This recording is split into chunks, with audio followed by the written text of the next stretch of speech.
check, baby. Check it, that to check, baby. I'm a check, baby.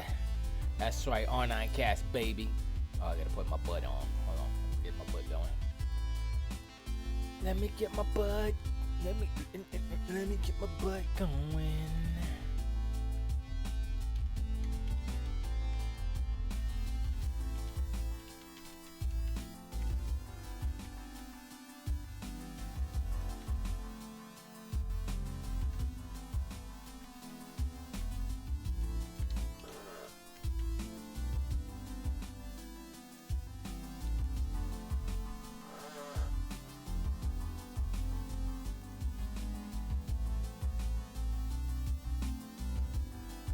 That works out better.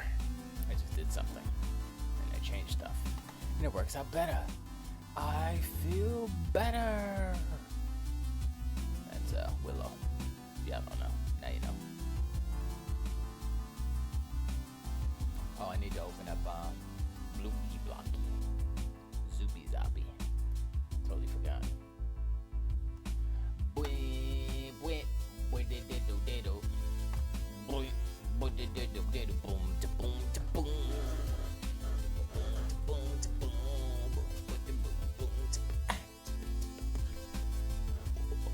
Go, excuse me.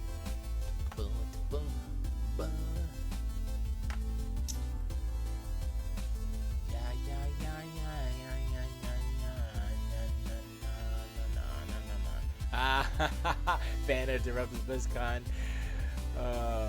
Q&A Hong Kong protest. Get out of here. Nice.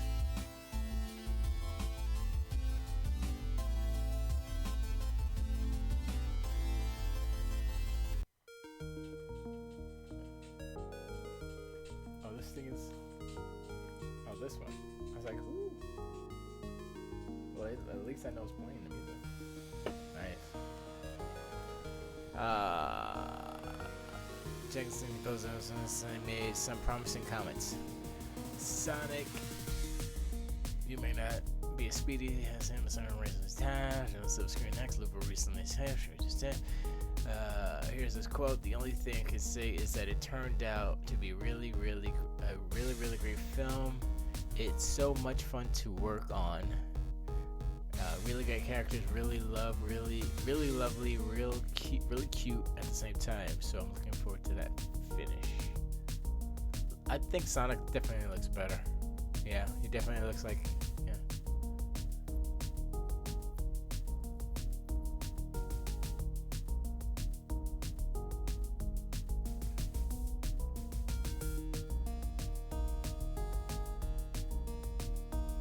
Okay.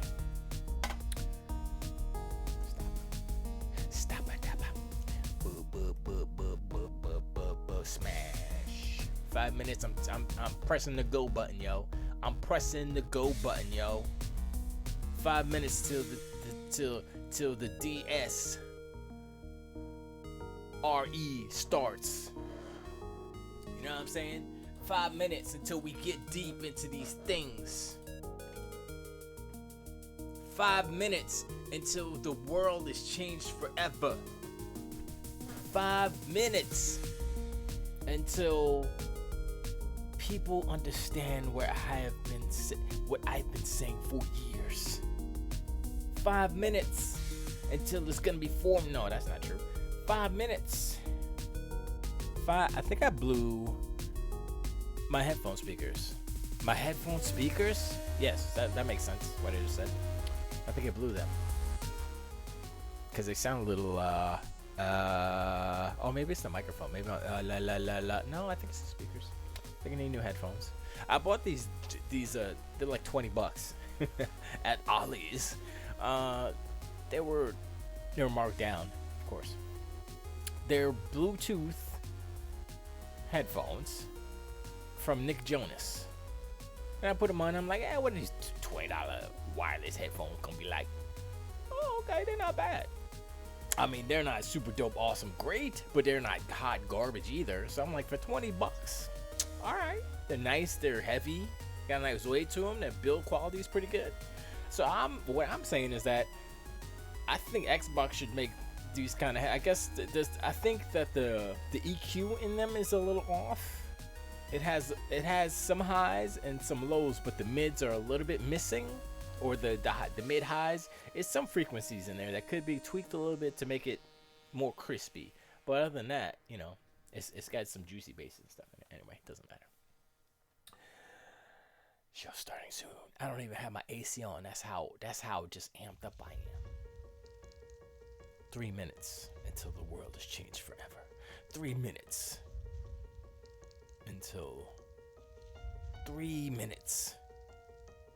Dum dum dum da dum dum dum dum dum dum dum dum. Let me put the thing on.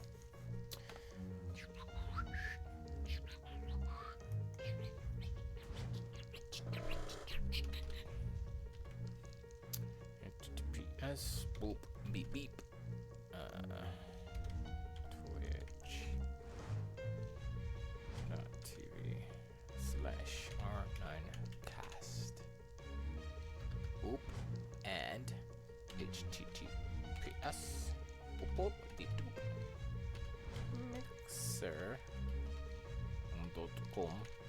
mixer.com/SG. That is me. Show starts in 2.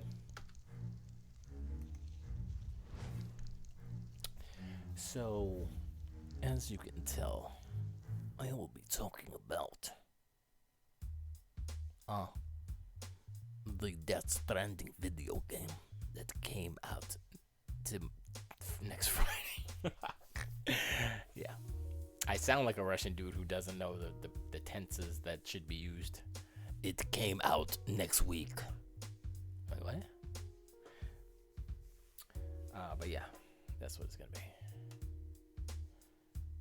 And I've listened to the same podcast 3 times. The same section of the podcast 3 times. The Giant Beast Cast, excuse me. And they went off on it. I listened to all these people talking about the reviews, which is what I'm gonna do, but I'm gonna go in deeper because I'm gonna go where these other fools ain't going. I don't hear nobody else. I mean, maybe one person did a comment. I think I put it in the whatchamacallit, in the Discord, in the All Games Discord. I did do that, and it was very blunt and to the point, but it was true. You can't give a super creative dude free reign, because you have to be creative. You have to be kind of a servant to the masses, meaning this needs to be popular. You have to be cognizant of the business side, all these things. So anyway, we'll get to what up, y'all. It's the R9cast, the official Blood Digital Cook Chris Soup Dope Show for Reservoir9.com, representing allgames.com. Started. Boom. I'm Stephen D. Gibson, aka SG, aka let me click the Electron Bandit. There it is. Just got back from Coco, and I thought my car was gonna die going up. We got there. And we said, I kissed and I hugged. I said, baby, you the best car ever. And then I did some things to it. And Traley Bailey is back on the scene, son. I don't think you realize when you hug and you love on a car, it comes back stronger than ever. Anyway, if you want to be part of the conversation, you could go to what's that place again? allgames.com/live. I'm just kidding. And there's a blue Discord channel button. Click that, you jump into Discord. You be there. And then I be read the things. I'm also on Twitch. I'm also on Mixer. I'll give you the Mixer thing. Twitch is like your grandfather's streaming platform. Even though it is the most popular, technically, it is becoming the place to popularly leave from and go to the other place that is not as popular, but is gaining steam, which is Mixer.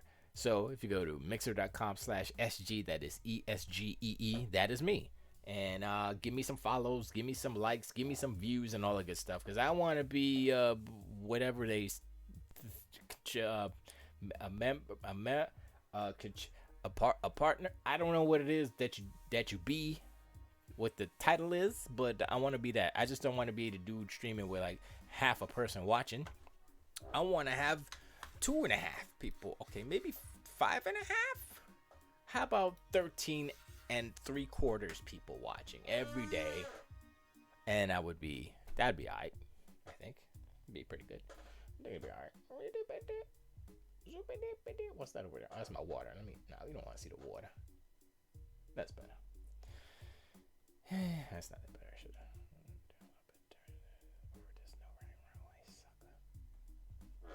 Yeah, whatever. Anyway, so let's just get into it, because it might be a long discussion. Maybe not. It's getting hot in here already, but I'm gonna endure the heat. Turn down the music a little bit.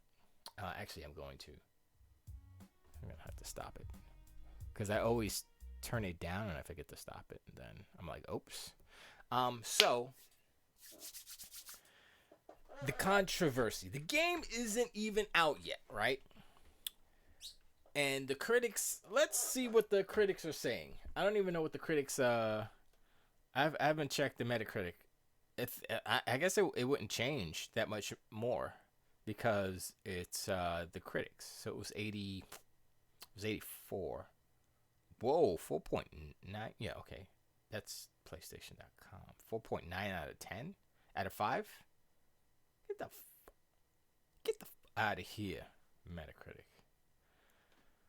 4.9. Get out of here. PlayStation is so dumb. PlayStation is so dumb. They know they got that kind of whack game on their hands. But the dude who made it, it's like when Steven Spielberg makes a game. Sorry. When Steven Spielberg makes a movie. Like, he did Jaws. He did Indiana Jones. And the Raiders of the Lost Ark. He did all the other movies he did. It's still at 84. So 4 days, 2 hours, and 55 minutes till the game release. So there's no user review score yet. Now that's to be determined, of course. So where are the? Okay, here are the scores. There's only one negative review, 62 positive, 11 mixed, 1 negative. And these fools giving it hundreds and all that stuff is just. First of all, come on, son. 100? Come on, son. That's just like, that's like you got a shrine to Hideo Kojima in your house, and you're masturbating to him every day. That's what that is. If you put 100 on a score for Death Stranding, something's wrong with you. Because that's not a perfect game. No, even if 100 doesn't reflect perfection, still not 100. I might be biased, but I'm no fool. If a game is like Spider-Man should be 100 over Death Stranding, you know what I'm saying? Even though I know Spider-Man's like a reskinned Sunset Overdrive, I'm not hating. It's still a good game, because Sunset Overdrive, guess what? That's a good game too. Good game copies another good game. That's a good idea. But if somebody makes a game, that somebody just happens to be Hideo Kojima. But if somebody makes a game, okay, so the fact that Hideo Kojima made this game is what? Is that 20 extra points or something? Let me say it's 20 extra points, okay? For most of these scores. And he makes like a not the best game he's ever made game, which is what Death Stranding is. Let's be real. How does he automatically get hundreds? How's that work? I mean, were you paid off? Or is it, just please explain it to me. I don't know. It's just kind of a,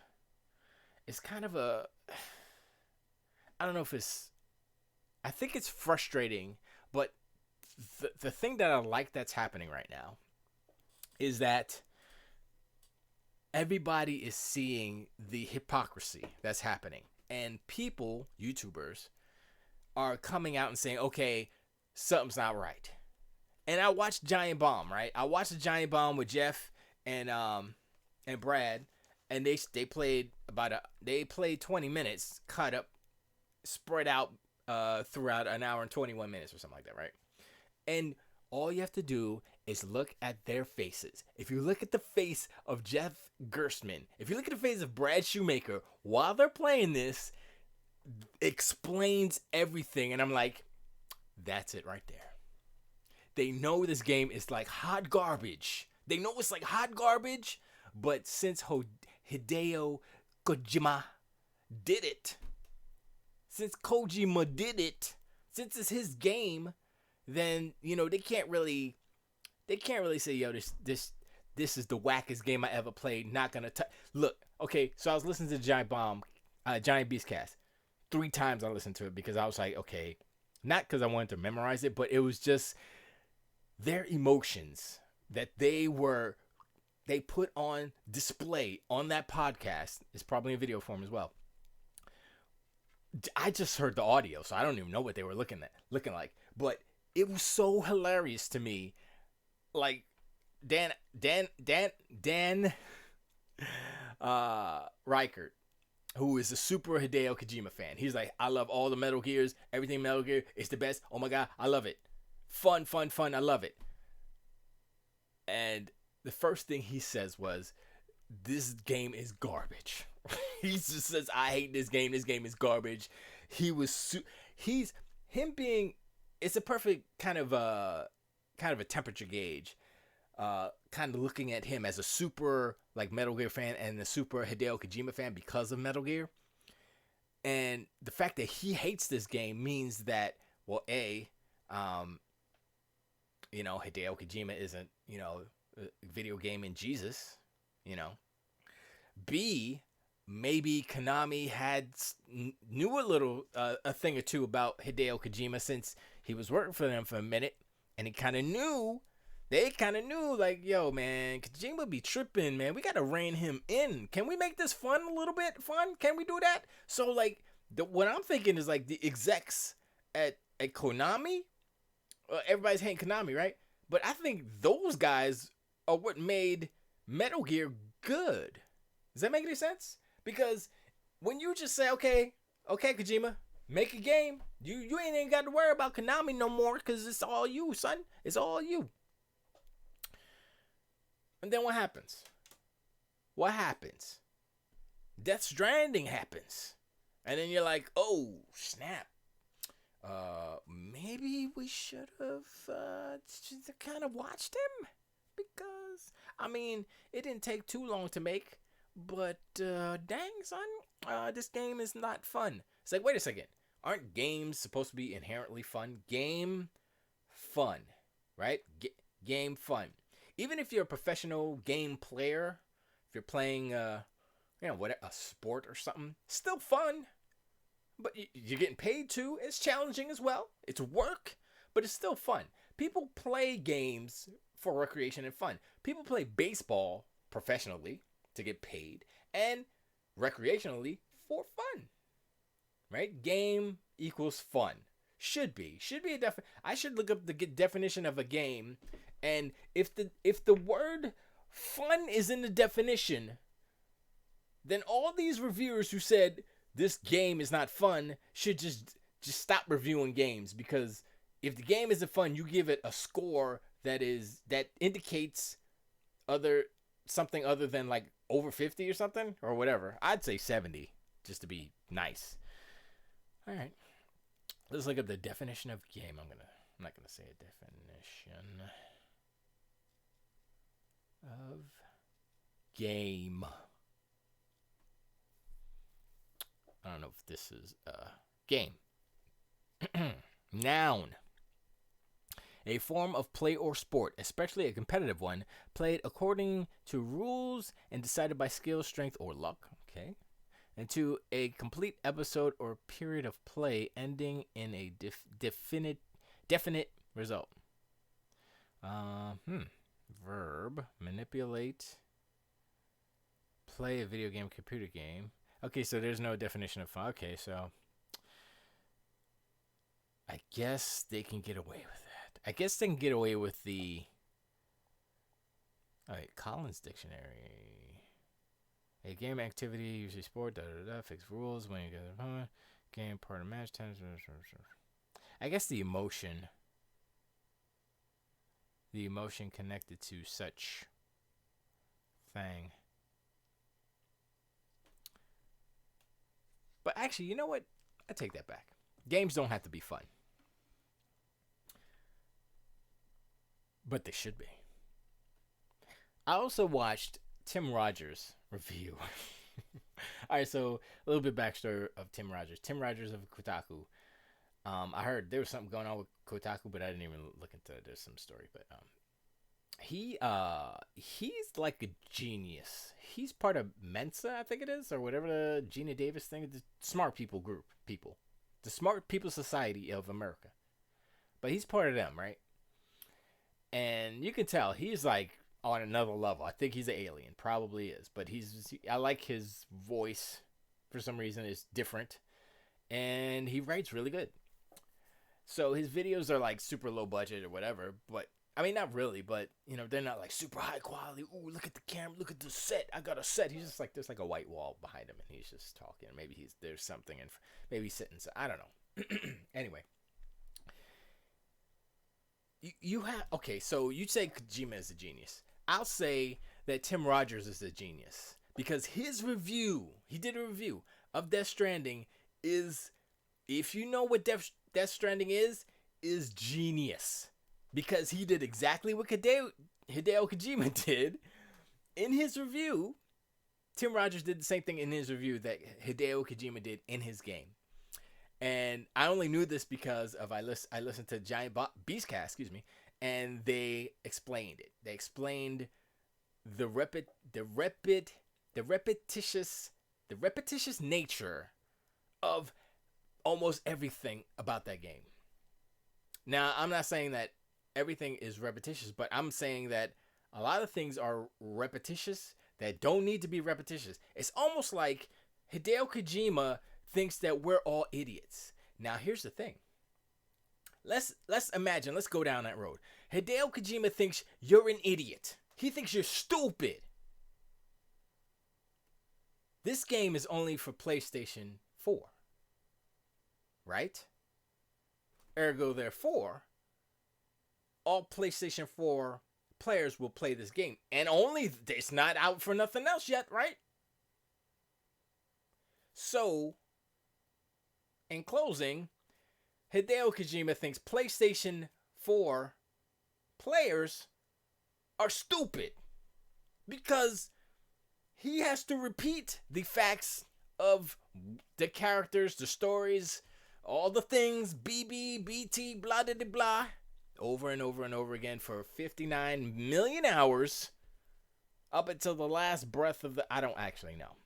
But from what I've heard anecdotally, oh my gosh, I'm like, I would not even consider playing. If this game was just the delivery part, and maybe you're building roads and it's all connected, it's on a big live server and everybody's adding to it, and you can build, and then you see the different people in there too. Maybe maybe there's 32 people on your server, but the world is like coalesced, and it just adds on and adds. That would be cool. That would be a cool experiment. It's not that. It's a little bit of a droplet of a twinkle in your eye of that, but that's not what it is. It's desolate. You're isolated. The balancing of I was like, oh, hell to the nah. I mean, you thought walking simulator was an insult? This is the epitome of walking sim. This is literally Super Walking Simulator 2000. This is like Hideo Kojima said, yo, walking simulator. That's hot, son. I'm gonna make a game about walking. Look, I'm gonna tell y'all right now. I'm gonna break it down. I'm a mailman. I deliver the packages. This game, I don't know any person that would play like that. Okay, okay.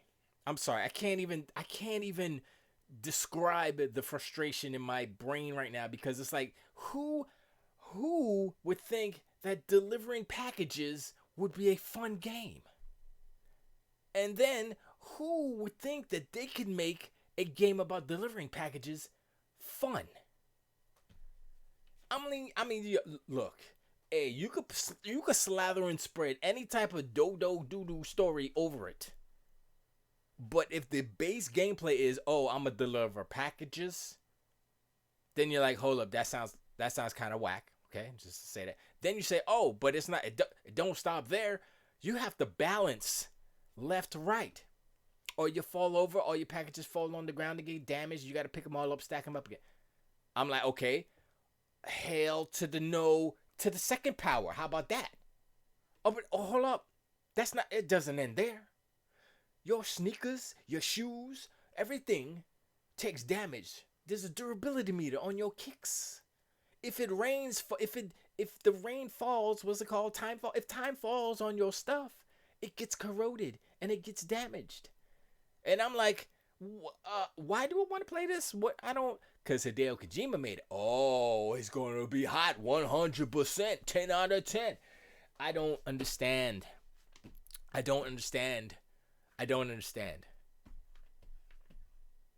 I'm a mailman, and I don't want to play this game. If Hideo Kojima made this game and said, "Yo, this is the USPS Super Future Time Simulator," I'd be like, oh, "Okay, let me play that," because I work for them, and I'm like, "Yeah, that might be alright. Let's see what's up. Let's see what you got wrong.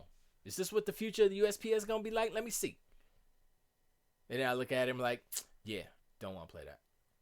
It doesn't feel. Okay, video games usually are escapism. This is not escapism. This is like work. And it's 50-hour work, 60-hour work, depending on how fast you are, or if you get help, or if you get a motorcycle, the trike, or whatever. I don't know. Look, I'm just saying that as a deliverer of packages, this game does not appeal to the person. I do this as a job, a money job, and I'm looking at this game. I'm like, no, this is not. No. First of all, he should have a vehicle straight off the bat. Not, oh, let me walk. No. I'm sorry. Even the mailman that has a walking route, guess what? Drives to the route, parks the vehicle, park and loop, baby.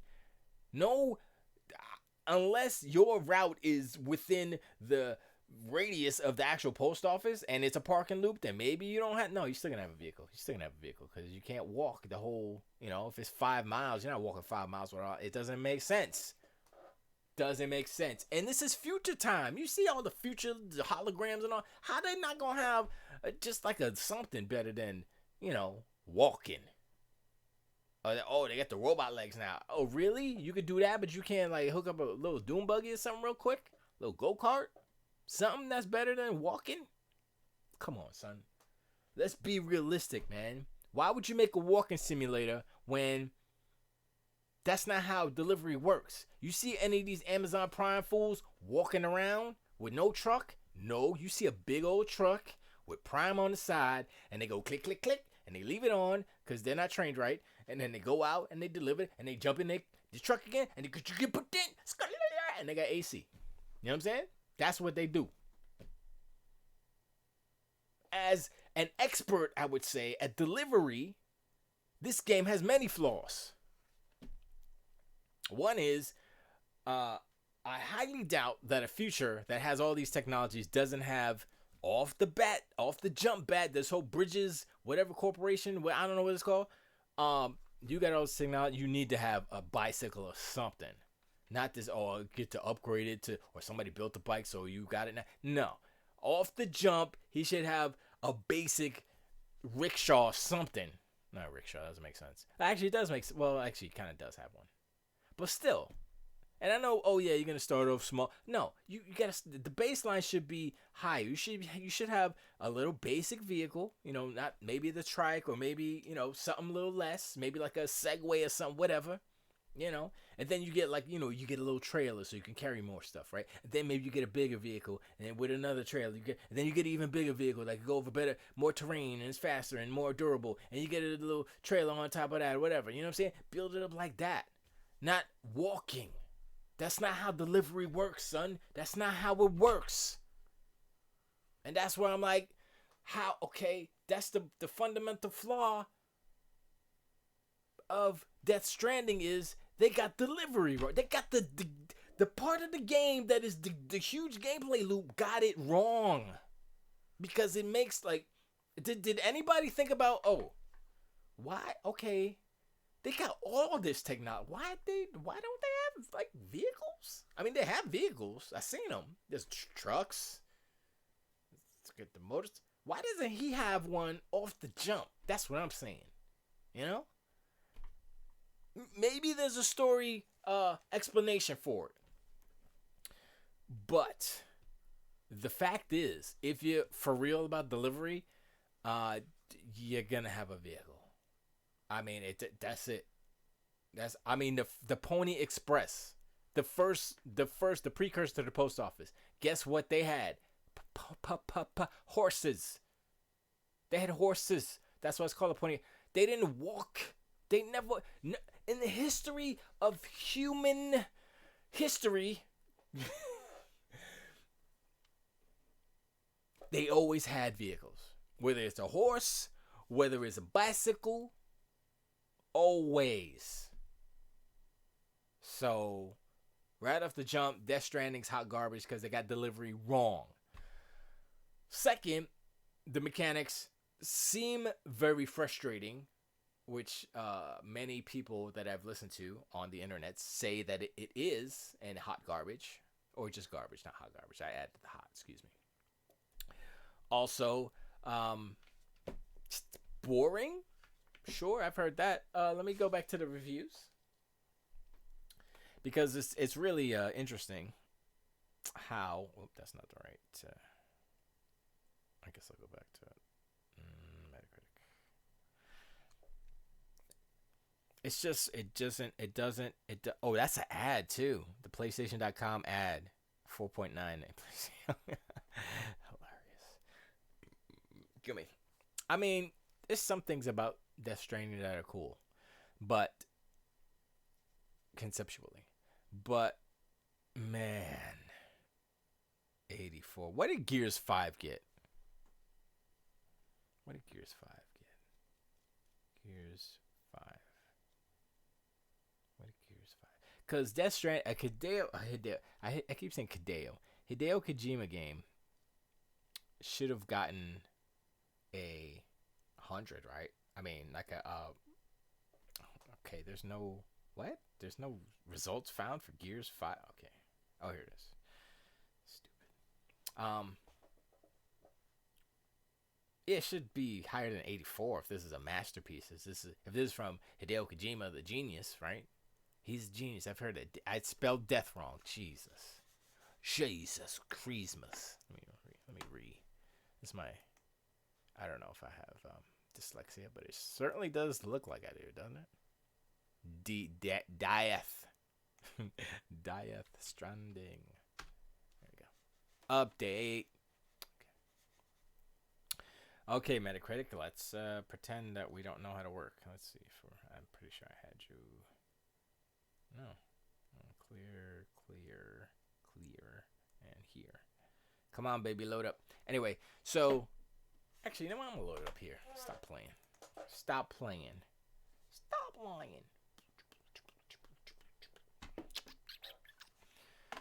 Metacritic. Oh, it's not on there. Where am I? Critic. Oh, it's not even in the top 1, 2, 3, 4, 5, 6, 7, 8. Wow, that's Death Stranding. It's not even a top 8 on. Oh, this is Bing. What do you expect? Google, it might be top 8 on Google, but not on Bing. Okay. So let's see. Oh, current PS4 games. Current top. Uh, how many is this one? Is that 20? It might be 20 or 15, whatever. DayZ got a 31. Dollhouse, I never heard of that. Sinker City. Medieval got a 67. User score is 8.4. Come on, son. Rage 2 got a 67. Erica, 69. Code Vein got a 70. Boo. Garbage. Sonic Team Racing. Wow. Concrete Genie got a 75. Boo. Yeah, them exclusives. So Wargroove got an 84. Bloodstain got an 83. Wreckfest Outer Wilds got an 81. The Plague, Blood and Truth. A lot of these games are on Xbox. Indivisible, I don't remember that one. Shakedown Hawaii? What the hell is that? Children of Morta? Anyway, Tropical 6. So, Concrete Genie got a 75. Hot garbage. Alright. So, this is hard to read. I have to pull it over here because it's I got a 1440p going, you know what I mean? So, let me wait. Can I do it over here? Oh, no, it's too small. I can't. I can't. Okay. Death Stranding. Okay, this is 100. Death Stranding is the birth of a new genre. That's a lie. Come on, son. There is no such thing as a new genre. Unless you come up with a new technology, then there is no new genre. If you're using wheels and an engine, probably a car or a vehicle. Let's just say it's probably a vehicle. You can't say it's a zoop zap. Like, what's that? It's a new type of what? Keep going. Vehicle. I guess. See, I just did whatever. Anyway, it doesn't matter. Hold on, let me close this real quick. Alright, so another 100 from Screen Rant. Death Stranding is dizzying, unshakable in its belief it is doing something worthwhile, and it's one of the most important games of this decade. Okay, so because the game believes that it's doing something worthwhile, does that give it 100? Does that make it? No. That's like, I'm cocky, yo, I'm the best. It's like, are you really the best? I say I'm the best, so I am the best. That's not how that works. You have to actually prove that you're the best. And since someone gave it a 35, which is not saying, it didn't give it a 0, so that's where I'm saying, okay, this dude is actually still low. I mean, 35 is low. But if he would have gave it a 0, then you'd be like, okay, we got to disregard that, take that out of the average. But he gave it a 35. And he says, Death Stranding is an irredeemable piece of garbage that should serve as a warning to publishers who give developers carte blanche to create, quote-unquote, art. And that is a perfect, that's a perfect summary of Death Stranding, pretty much, in a way. Let's see. While Death Stranding will surely be the most divisive game of this generation, there is no arguing that it offers new ideas on pushing the medium forward and shows that games don't always typically have to be fun. Come on, son. Okay, so let's take this word fun that we all should know. I'm gonna look up the definition of fun.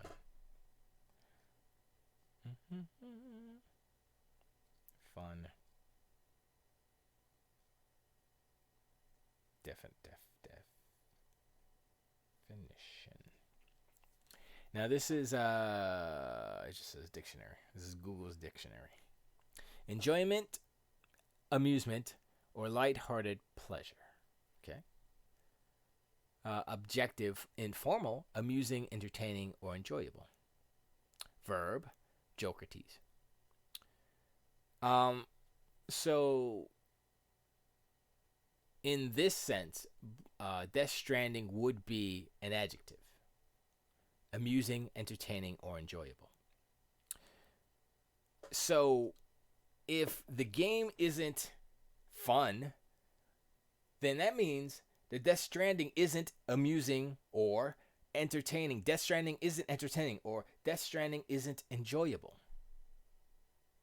So how do you give a game that isn't amusing? Is it entertaining or enjoyable? 100 out of 100. How does that work?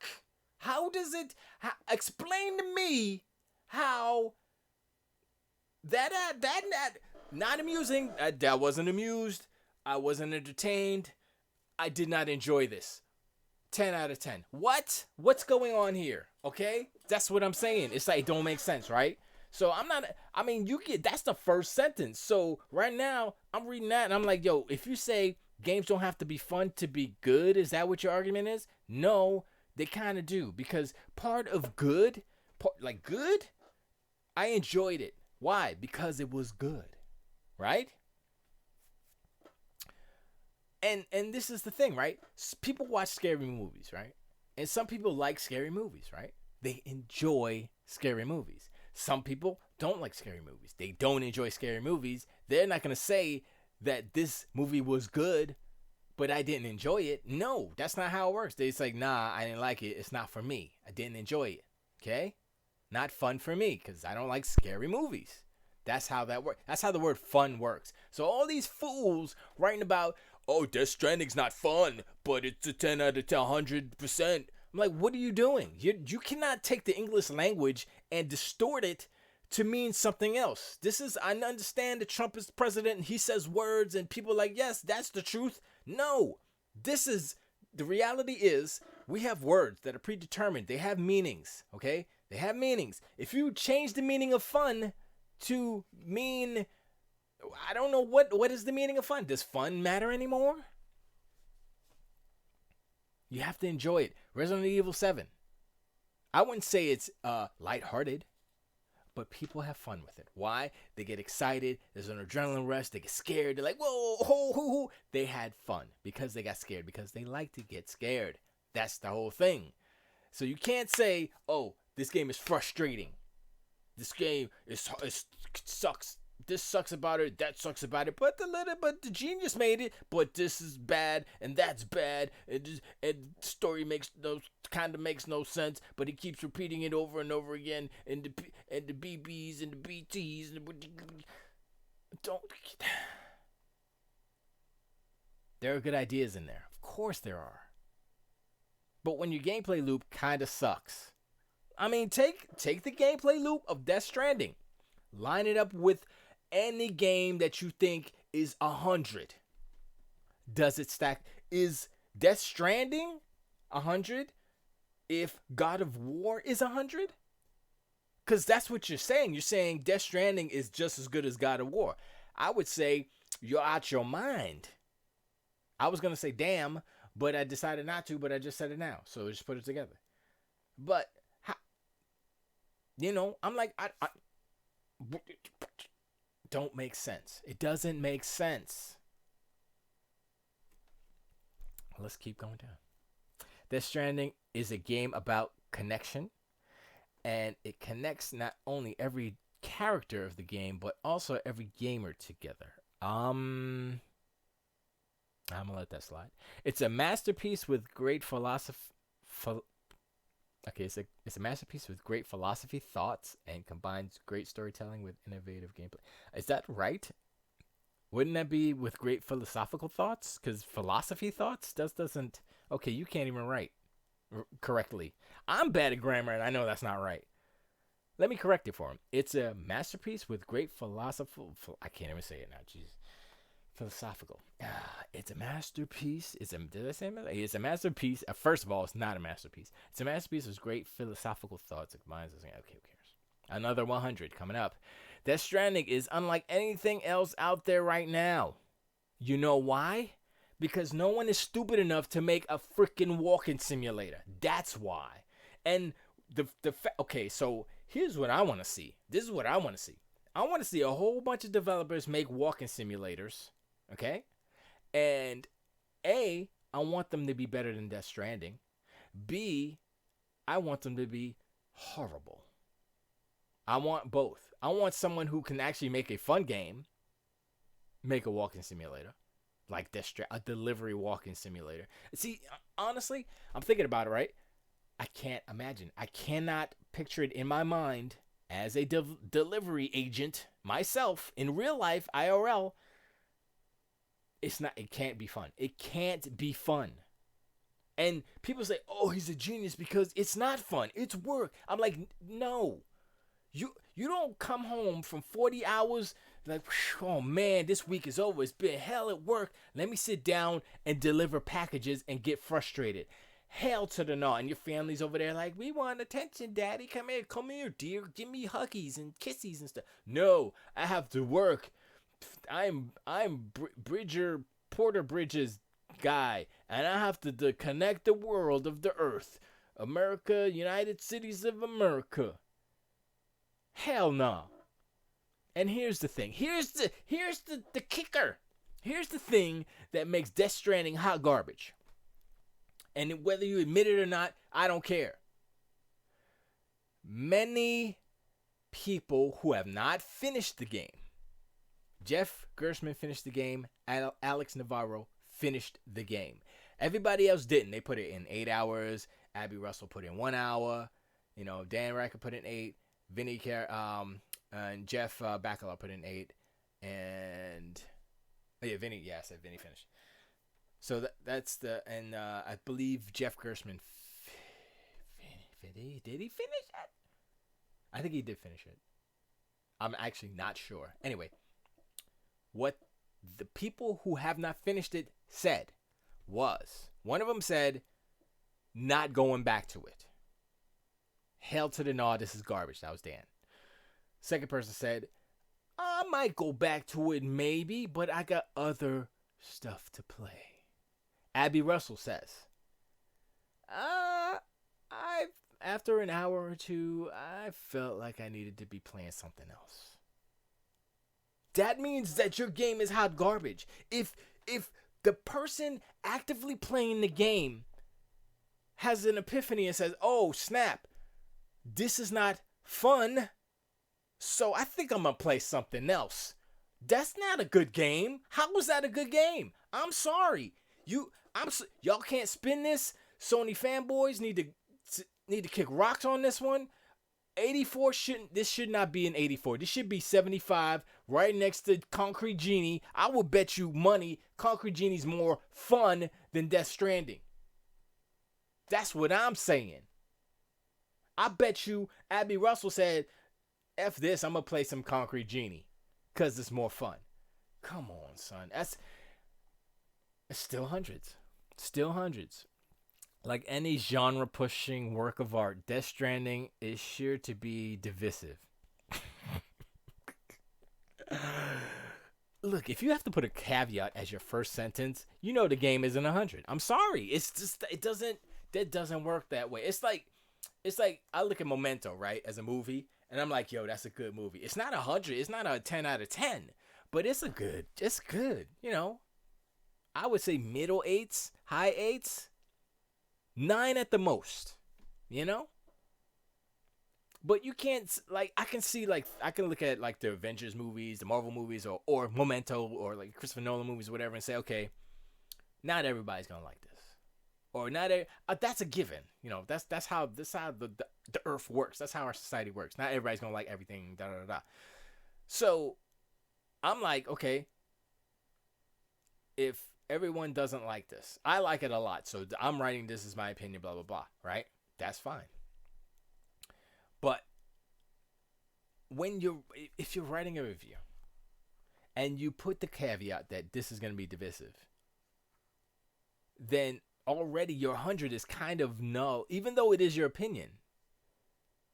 You have to state, that should be your second sentence. You should say, this game is divisive, but these are my thoughts. This is why I think this is 100. Although I guess that is, that's given because this person is writing the review. But still,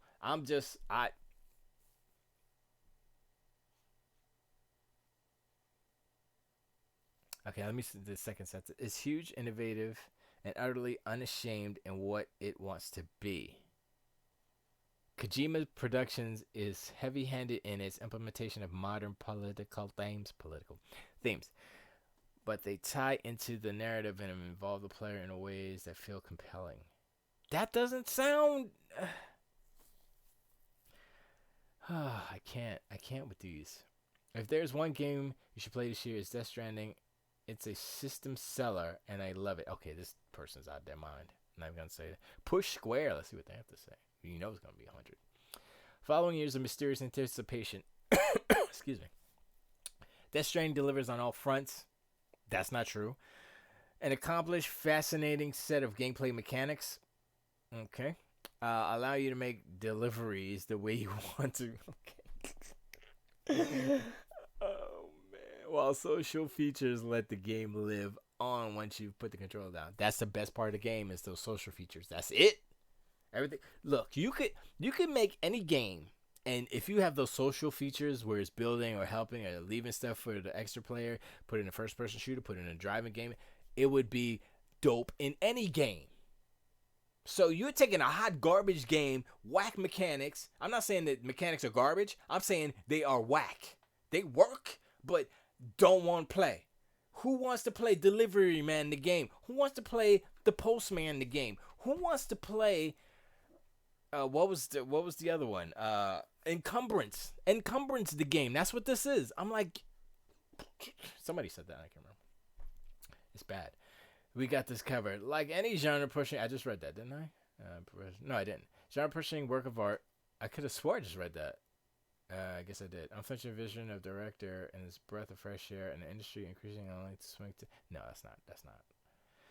It's It's like, no, people don't make stupid games. That's what it is. It's like, oh, they're unwilling to take a chance. No, they're like, oh, that's a bad idea. It's like, yo, let me make toilet washing simulator.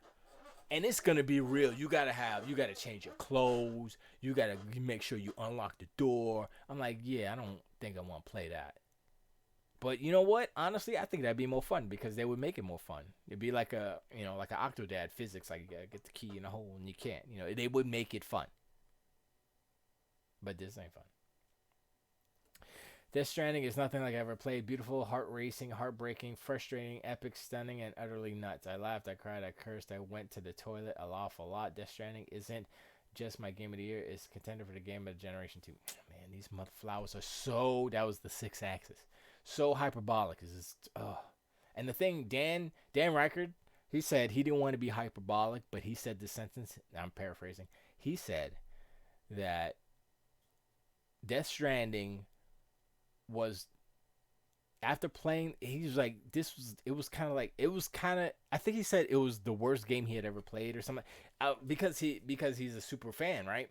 So he felt so disappointed at what Death Stranding is that he was just like, he's devastated because this game is so bad to him.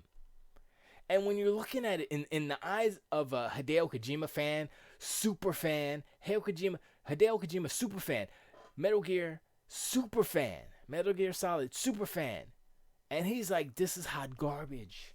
That's a really sharp indication that something's wrong. Because you're making a game, you can say, okay, I'm gonna just make a game. This is for me. This is my vision. Blah blah blah. My voice, right? You could do that, but guess what? You get an 84 on Metacritic. I bet you your user reviews might be lower.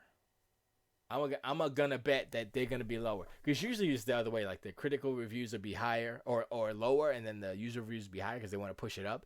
But I think that these user reviews are gonna destroy. They're gonna be like 0. It's gonna be in the red.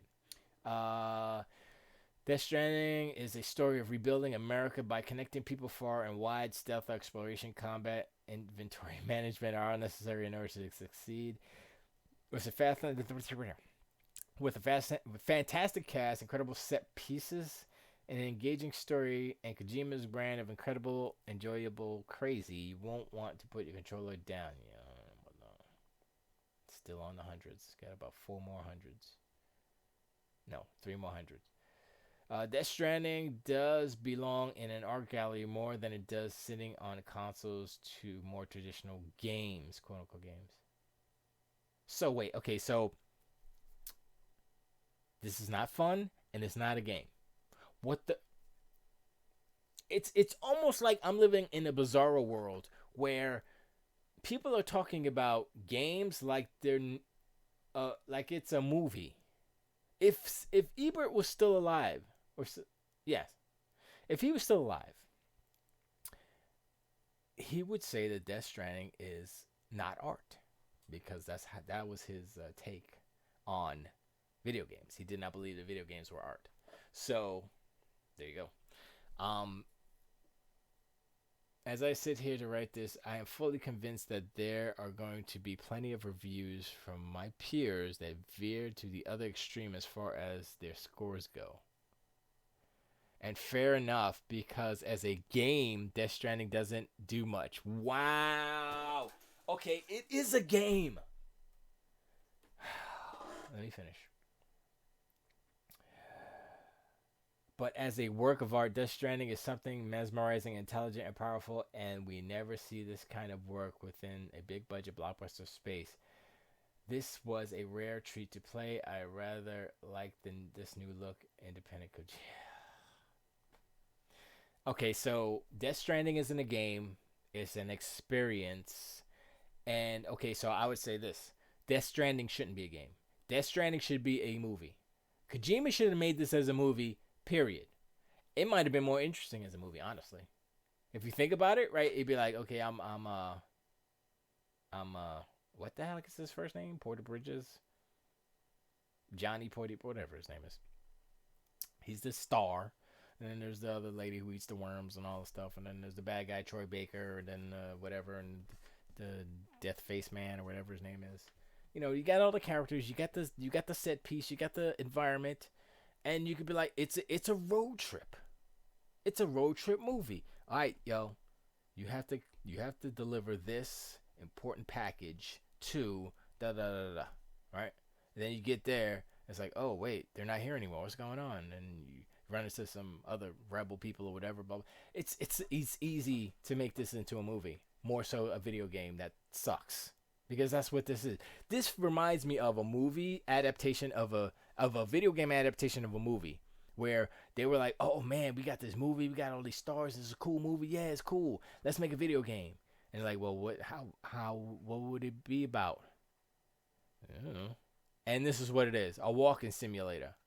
This is what this feels like. It feels like a game from a movie. You know what I'm saying? I don't like if they made what's the Tom Cruise movie where it's the future space and he's in space and then the people. You know, it's where there's like no action, like The Postman, right? Kevin Costner. If you made that into a game, this is the game, except you changed a little bit of the graphics. That's what this is. He came across an old mail truck and let me deliver these letters that are 20 years old or whatever. I don't know how old they were. Oh, this is from my great grandma. Oh my gosh. That's what Death Stranding is. Death Stranding is an adaptation of a movie that was never made, and it's a bad adaptation. Just because Hideo Kojima's name is on it, and to get that, he gets the Hideo hype, he gets the Sony hype. He gets hundreds. I'm like, what the hell? Okay, EGM gave it 100. In the end, Death Stranding's biggest mystery isn't any of the elements we've had teased in 3+ years of trailers. It's what people are going to think of it. So if a game is divisive, hot garbage on one end, and a masterpiece on the other end, that's what the best part of the game. How does that make sense? That doesn't make sense. Is that what I just read? In the end, Death Stranding's biggest mystery. Okay, mystery, whatever, who cares? Even from a man known for making love them or hate them projects, this may end up being one of the most divisive games ever created. For me, it was an experience that I can truly say was unlike any I remember, and if nothing else, Death Stranding makes me respect Hideo Kojima for convincing Sony to invest millions into a game that's about a man delivering packages to holograms. Has there been like some sort of mass hallucinogen or some sort of mass drug intake that's making these people see this as better than it is?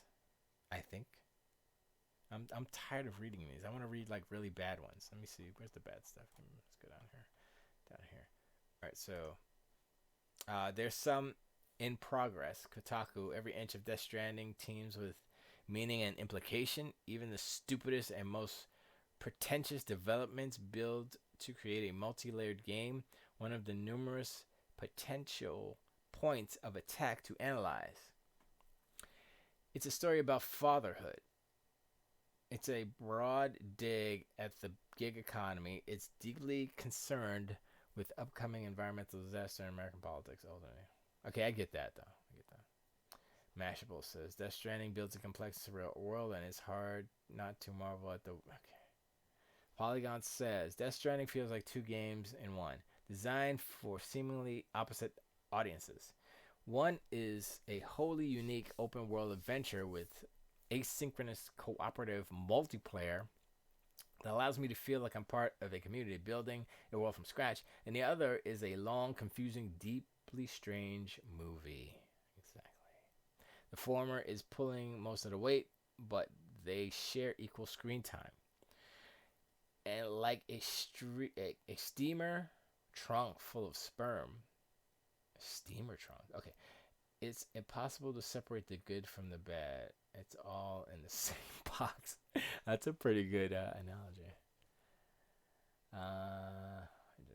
It starts off rough and then gets better and better as it goes on, coming in the end that is both hugely important to its universe and also very small and personal to Sam. Oh, one thing I wanted to go back to is that Vinny Caravella felt let down at the end. He said the ending was like a disappointment. So that's one of his main gripes is that the ending was kind of whack. So I was like, oh, okay. I think the best part of the game, besides the community stuff, is the graphics. That's it. If this game looked like Watch Dogs, man, I'd still get 80 something. All right, 60. VGC, a bloated, showy post-apocalyptic melodrama that makes a meal of some engrossing mechanics and themes. Oh, it's the gamers. I cannot in good conscience recommend this game to all but the most rabid fans of Hideo Kojima's work. That one sentence epitomizes, or, it sums up what Death Stranding is. I cannot in good conscience recommend this game to all but the most rabid of Hideo Kojima fans. And even then, I feel like this game may cause some of them to balk and question their devotion. It pains me to say it, but Konami may have been necessary evil for him. And a check and balance against his crazier, more self-indulgent impulses. That is the best explanation of what happened with Death Stranding and what Death Stranding is. And I don't care. People could be like, oh, this is the best game I've played. Sure, that's fine. Honestly, then you love Hideo Kojima. Everything about him, you love his face. You got his face on your wall. You got a picture in your wallet. If you carry your wallet, on your phone, probably on your phone. You signed up to his fan club. You know every one of his toys on the shelf. All that good stuff. You stalking him. That's stalking. But I don't. It's excuse me. It's very disturbing in my brain to see what's happening. But the good thing about what is happening is that people on YouTube are coming out and like, yo, the reviews of Death. When I don't remember the last time a game got videos talking about its reviews. Not like, oh, it's been review bombed or whatever. No. They're not talking about that. They're talking about, okay, Death Stranding getting hot garbage reviews and really good reviews. And then they're saying kind of what I'm saying. It gets 100, but it's dumb and dull and frustrating and all that stuff. I'm like, huh? Big question mark. That's what I'm saying. So, let's continue with these. Us gamers. VG 24/7. Just kidding. If you do manage to hold out, you will be rewarded with flashes of brilliance. It's just that those flashes are buried as deep as the core story is buried in the endless dialogue. Wow. That sounds like a line from the actual... IGN says, they gave it a 668, 6.8. There is a fascinating, fleshed out world of supernatural science fiction to enjoy across its sprawling and spectacular map. So it's a real shame that it's all been saddled on a gameplay backbone that struggles to adequately support its weight over the full course of the journey. Bam! That's a good one too. And people are gonna hate him. They have already. I believe that. I'm not gonna go to their website, but I believe that's what has happened. They've been like, "Oh man, you suck," blah blah blah. I hate you. I think it's Justin Ogilvy or somebody reviewed that. Let me see if it's doesn't say who did it on there. Games Radar says Kojima's mysterious would be epic has its moments. Oh, okay. Kojima's mysterious would be epic has its moments, but can't carry the weight of expectation. That's a succinct sentence, I guess. Hardcore Gamer says, if Death Stranding wasn't so padded out, it could have been something special. Instead, we're left with a repetitive letdown that's far more enjoyable to watch than play. So what they need to do is put Death Stranding out on Blu-ray, just the cutscenes. I'd watch that. Yeah, I'd watch that. But I won't play it again. Metro Game Central. A work of unbridled ambition and imagination, but also a pretentious, contrived, and frequently quite dull gameplay experience. Death Stranding is peak Hideo Kojima. Obviously not a fan of HK. Wow. True Gaming says, we will all remember Death Stranding, the game that was brave enough to oppose the norm, but in the end, it falls a victim to its high ambition and it struggles plenty due to numerous pivotal decisions in storytelling and gameplay. See, I don't even know the whole story about the story, so I'm getting half the story, basically. US Gamer says, Death Stranding might be Kojima's boldest game to date. It may also be his most tedious. Either way, its originality outweighs its sometimes exhausting structure and poor pacing, but only just. Maybe not a game I would recommend to everyone, but certainly one of the most interesting games. Interesting does not mean good. Oh my gosh. He's not saying it's good. He gave it a 70. So, digital trends. Death Stranding is the tree of life of video games. Boom. Okay, that's good. That's good. Tree of Life was crazy and interesting. Was it good? Darren Aron. I believe it was Darren Aronofsky. Yeah. Some people will hail it as technical and narrative masterpiece that pushes the medium forward. Others will simply be bored to tears by the slow, repetitive gameplay. Both takes are valid. Death Stranding is a bold project that's sure to be as divisive as the political anxiety it's commenting on. I won't change the minds of Kojima detractors who think he should just make movies. That's me. But the game's thoughtful social components showcase why he still plays such a vital role in video games. Okay, well then make a game that's centered around that and not delivering packages, making it boring. That part should have been more better. Well, actually, you know what? When the game launches for real, then we'll see. I had to stand up because I'm sitting down. I was just sitting down forever. 75. Death Stranding's attention to the real may make it difficult to enjoy. But it's undeniably an experience that will both scourge and soothe the heart. Yeah, I can't.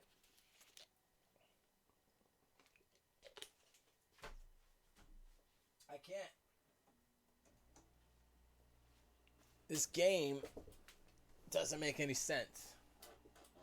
Literally and figuratively. I said, is it an 80? No, I said high 70s. That's what I said in All Games Chat. I said high 70s. Then I listened to more podcasts, more stuff. I said, you know what? Mid 75 would be. I'd be like 70 on the low end, 75 on the high end. That's it. 100, ridiculous. I'm not reading any more of these. I'm just tired. Of that. It's a shame that the hype of Hideo Kojima, or the hype of Sony, or the hype of Hideo Kojima making a PS4 exclusive has tainted the objectiveness of this industry. This game is hurting the industry, I would say, because not because of the game itself, but because of the perception of the game, what the game should be, and what people are projecting on the game. They're saying, "Oh, this game is boring and this and that. That's because he's trying to do." I'm like, wait. Is it fun? No. So why you give it 100? Cause Kojima. It's like that's not how. That's not good. You're giving him undue, I would say, praise or credits. Like if someone messes up and makes something whack, you gotta let them know, because right now this was happening, right? If Hideo Kojima is anything like Trump, he's only gonna read all the hundreds. He's like, oh look, they like it. All right, cool. He ain't gonna read that 35, or maybe he will. The point is, if he just takes all the good stuff, he's gonna make another one of these things. And then what? Are you gonna keep supporting him? Can he make 10 of these? And you'd be like, yeah, Hideo Kojima makes the best. No, this is the first one. He gets a free pass on this one, because if he makes another Death Stranding that's like this, hot garbage, boring, guess what? I don't know if that's gonna fly. I don't know, because you know what's gonna happen? Somebody else is gonna come along and out Hideo Kojima. Somebody else is gonna come along and be like, here's a game. Someone else is gonna Christopher Nolan, Tim Burton. You know what I'm saying? They're gonna do it, and they're gonna do it way better. And then you're gonna be like, oh yeah, Death Stranding was hot garbage. You know what Death Stranding is? Death Stranding is what the heck is that game? God dog it. What's it called? Not Paranormal Activity is a movie. It's a bad, low budget B tier game made by the dude who made the Twin Peaks kind of look alike, or kind of game. Not Alan Wake, but the other one. I totally forgot what it was called, but high budget. It's a AAA version of a hot garbage game. That's what it is. It's like if you take away the production quality, like all the actors, right? all the famous faces, all the beautiful graphics, all the music licensing and all that stuff. You take all of that out. What do you have? You know what I'm saying? So you're looking at all the prettiness, the beautifulness, the open world, and all that stuff, right? And you're saying to yourself, "Oh my God, this is pretty and it's beautiful." But when you're playing it, you're like, "This sucks. I hate playing this game, but it's pretty and it's Kojima's a genius. But I hate playing this part. Oh, I hate this part. Oh, I hate. This is so boring. This is so frustrating. But it's so pretty." You know? And the people who are like reviewing it, like, "Oh, you'll get frustrated at times, and you'll get this." I'm like, well, then that's zero. I'm not playing that game. That's what that is. You gonna frustrate me? Come on, son. I got Bridget to frustrate me. I already got my frustration source. But I mean, just not her. Other things too. That was just the first thing, because I'm with her more than anybody else in the world. Yep. But I mean, honestly, look at all games. Like Halo 5, for instance, right? I'm going to say this for real. Halo 5 is better than Death Stranding. Period. I mean, you may not like the story, but guess what? The game's fun. The game is fun. And honestly, I know fun isn't necessarily required, but usually fun is associated with success. Good success. Like if you watch something and it's not fun per se, but people enjoy it because it was emotional and it was moving and stuff like that, you still enjoyed it on a level. It was still kind of like, oh, that was cool. Yeah, all right. Okay, I got it. Yeah, oh, that was messed up, man. It still gives you that tingle in the side. It gives you that dopamine release, you know? Death Stranding sounds like a hot dumpster fire train wreck garbage thing. I don't know. I mean, I'm never gonna play Death Stranding. Let's put it that way. I will watch the however many hours of video there is, however many hours of cutscene there are. Maybe I'll watch that. Maybe if Sony releases, if Kojima releases Death Stranding the movie, which would be just the cutscenes cut together, I'd watch that. It's gonna be on YouTube, so I'll probably end up watching it that way. But if they put it on like Netflix or something, I'm like, shit, I'll watch that. I'll sit down for how many hours is it? Like 9 hours or something? It's probably very long. No one Kojima. How many discs is Death Stranding? Is it like 5 discs or something? Is it like super compressed so they don't have to? I don't know. Anyway, I'm just so I'm not frustrated because this didn't go unseen. Other people have seen what's going on. They see the hypocrisy in the video game review game, as far as the video game review system. And so you have to put, I'm going to probably start making a list. Okay, these are the list of the full don't listen to sites because they give any hot garbage 100. You know? And I'm calling Death Stranding any hot garbage just because Hideo Kojima made it. Sure, he's great. He is brilliant. He has brilliant ideas. But, like I said, that doesn't make him infallible. He can make garbage. And I believe that Death Stranding is garbage. I've never been a fan of his games. Not saying that they're bad. I just never really interested. I don't want to be a spy. The only time I was like doing stealth and stuff, I was like, yo, Splinter Cell, son. Sam Fisher is a way more interesting character to me than Solid Snake. Sam Fisher be like, yo. You know what I'm saying? You know, Michael Ironside hiding in the shadows, choking you out like, yo, where is he? You know what I'm saying? Like, I'm like, yes, give me that. Like Snake, Solid Snake was just like, I was like, I don't. Nope. You know, I kind of missed it too because I wasn't a PlayStation head like that. So, but still, I tried to play Phantom Pain. I crawled through the thing, and then the fire dude came through, and I was like, what? I was like, this is, first of all, it doesn't look that good. Metal Gear Solid 5 doesn't look that good. And two, I was like, I don't care. I really don't. I'm just, nothing kind of grabbed me. Granted, that's all I played to, and then I got to the open world part, and then I was like, I don't care.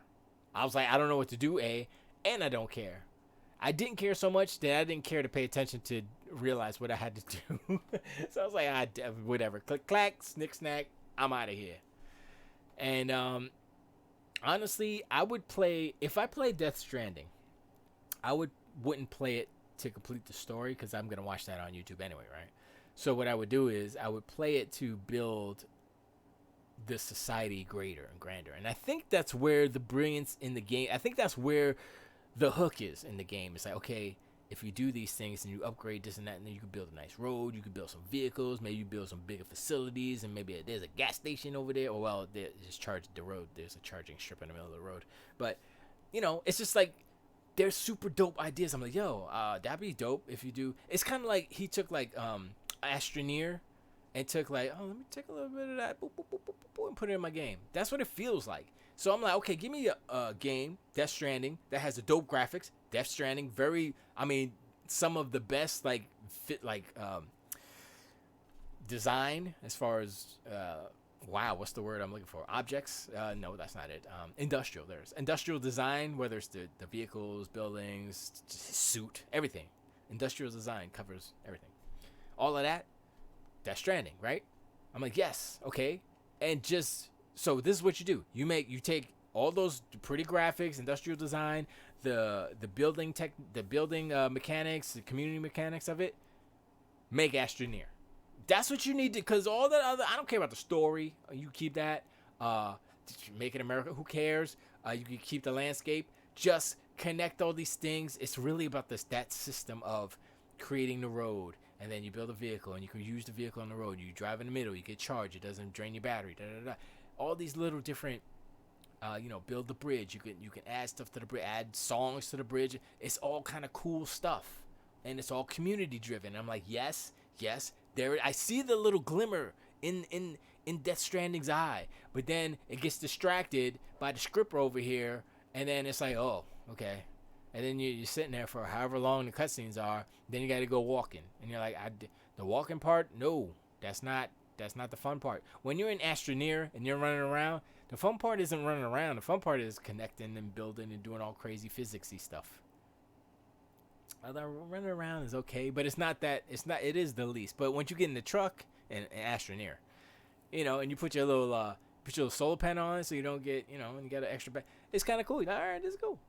But it's the systems, and so if they went heavy on the systems, like I said, if Astroneer looked like Death Stranding, then boom, like yes, let's go.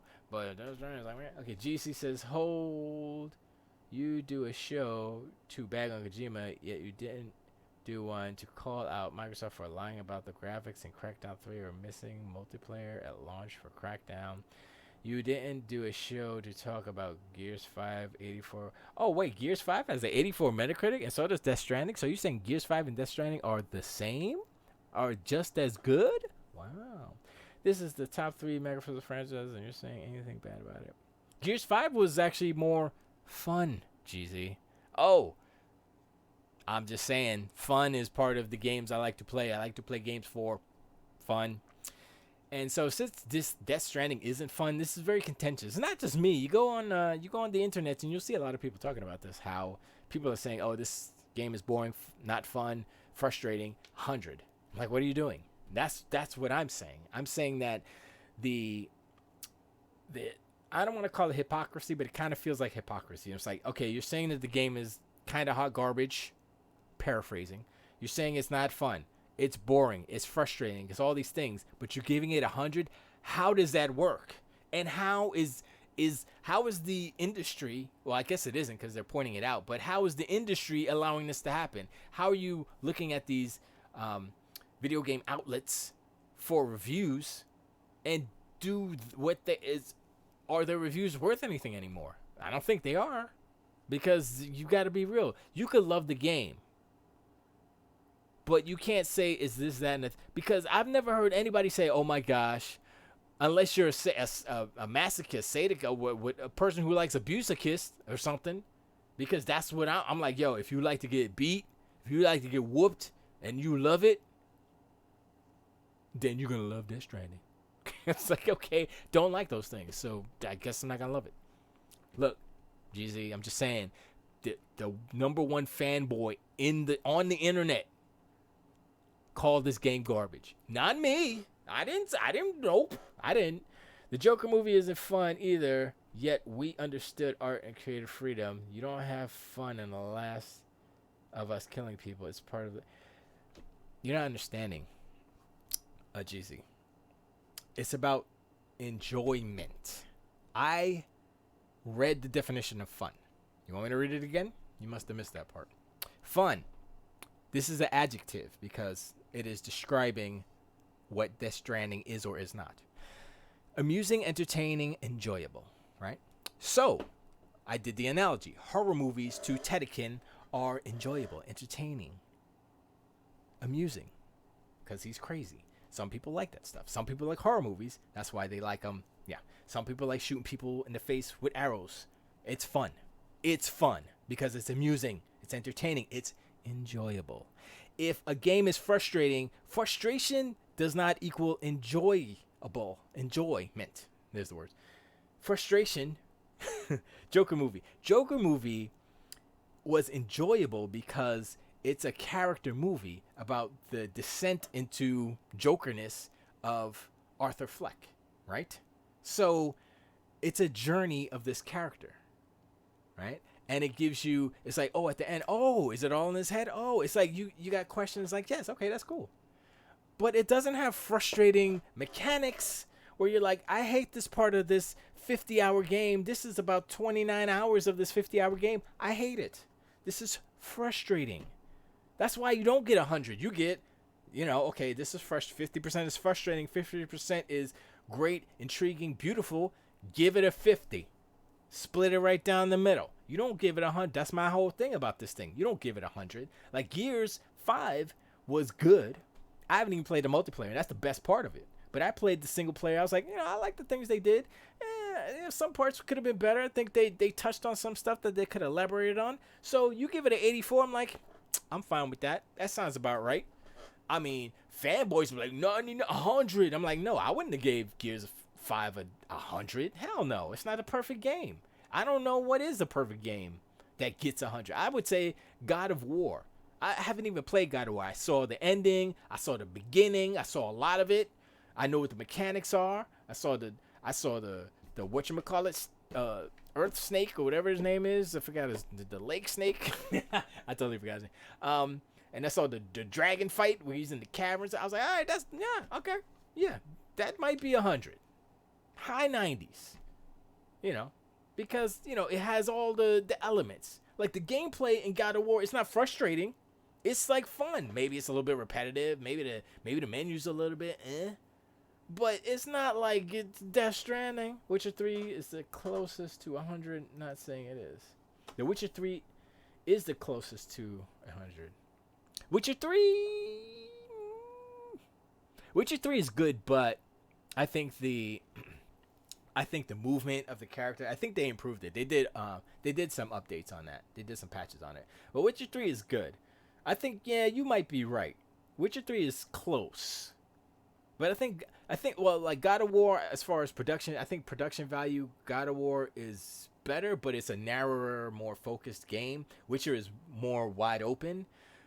And it definitely has I think it does have more mechanics as far as oh yeah, it does with the armor and all that stuff and the magic. Yeah, I'd say Witcher 3 and God of War being the same club, you know what I mean? But like I said, Death Stranding is really about the hardcore Hideo Kojima fans, right? And that's like the blind hardcore, hey, whatever he does, I'm gonna love it because I love him. And like I said, Dan Reichert was a crazy Hideo Kojima fan and a crazy Metal Gear fan. Forever and ever. He loves Metal Gear. Every time he's on that damn podcast, he probably mentions Metal Gear, and I'm like, I hate this fool for mentioning it. He loves it. I think it's what made him love video games. I don't know if I'm right, but I'm saying that's what it sounds like, right? And so for him to be so disappointed because he hated Red Dead Redemption 2 because he was like, oh, this is slow and you gotta ride your horse and blah blah blah. And it's really about, it's kind of like the fun factor. So some people are like, it has to be fun or it sucks. And I'm not like that.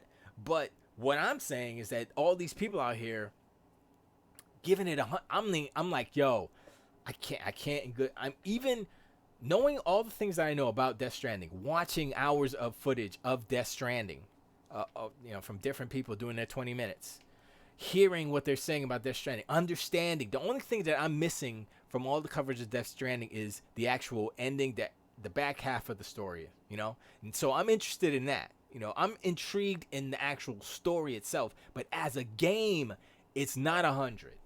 And that has to be considered into the whole score. So if you're a review, you give it 100, and I'm like, I said this before, I'm a mailman. I know what delivering packages is. I don't want to play a game that is what I do in real life. Now that's just me, right? But I understand. I said this before. I understand that if you're out just delivering packages, you're not gonna walk. Come on, son. Jeezy says, look, obviously I haven't played Death Stranding, but I find a problem that an 84 is considered a flop. No, I don't think it's a flop. I think it's a flop. I'm gonna finish. I think it's a flop only in the whole sense of that this is a Hideo Kojima PlayStation exclusive. Then it's a flop because those are supposed to be 90s and up, right? So that's where I think. We can call flops a flop based on sales, despite people saying they love Crackdown 3, Quantum Break, and Sunset Overdrive. The sales say it was a flop. So my question is, Death Stranding sells 5 million first month. Is it a flop? Will we get part 2? Like you just said, if it sells 5 million, you get a part 2. But that doesn't change the critical reception of it. And the thing is, I think it's better to get critical acclaim and not get financial in the long run, because like Psychonauts, right? Psychonauts, the first one that was on Xbox, it got critical acclaim, but it didn't sell that many because it was at the end of the generation, blah blah blah. It's like 286,000. It sold very poorly. and it's getting a sequel to 1,000 million years later. But and that was originally going to be a Sony joint, but then Microsoft snatched them up. It's still gonna go. It's still gonna go on the PlayStation. But when a game is beloved for real, then it'll live on. But if a game is like hot garbage but it sells a lot, then they might make another one, but that might be like the last one if it doesn't sell. It's like Star Wars Battlefront when they rebooted, they made it again, and it sold a lot, but it's kind of hot garbage. And then they bring out the second one, it's kind of hot garbage too, and then they messed it up. So it probably sold okay, but if the game is not good, it's kind of hard to go back to that well. You know what I mean? Oh, I'm sorry. Here. Oh, sorry. Let's see. GZ says, don't forget Uncharted. Metacritic was bad and it sold bad, but Sony stuck with it and part 2 won glory. Yeah. I mean, that's Sony kind of cracking open the egg and messing up the first one and then making an omelet with the rest of the dozen. That was a bad analogy, but I think they probably had invested a lot in the first one, and they said, okay, we have all this stuff here, let's keep it going. Or maybe they pitched the second one that was just better, and maybe because that was an early PlayStation 3 game, right? So they showed them a demo of the next one and said, oh, that's hot, let's do that. So it's kind of hard to say how that one kind of panned out, but yeah, that's a good example though. But I mean, for Death Stranding, I don't know what it's gonna sell like though. Let's say, what's the average sales of like a critically acclaimed like God of War, right? What did that sell? How many? Let's look up how many God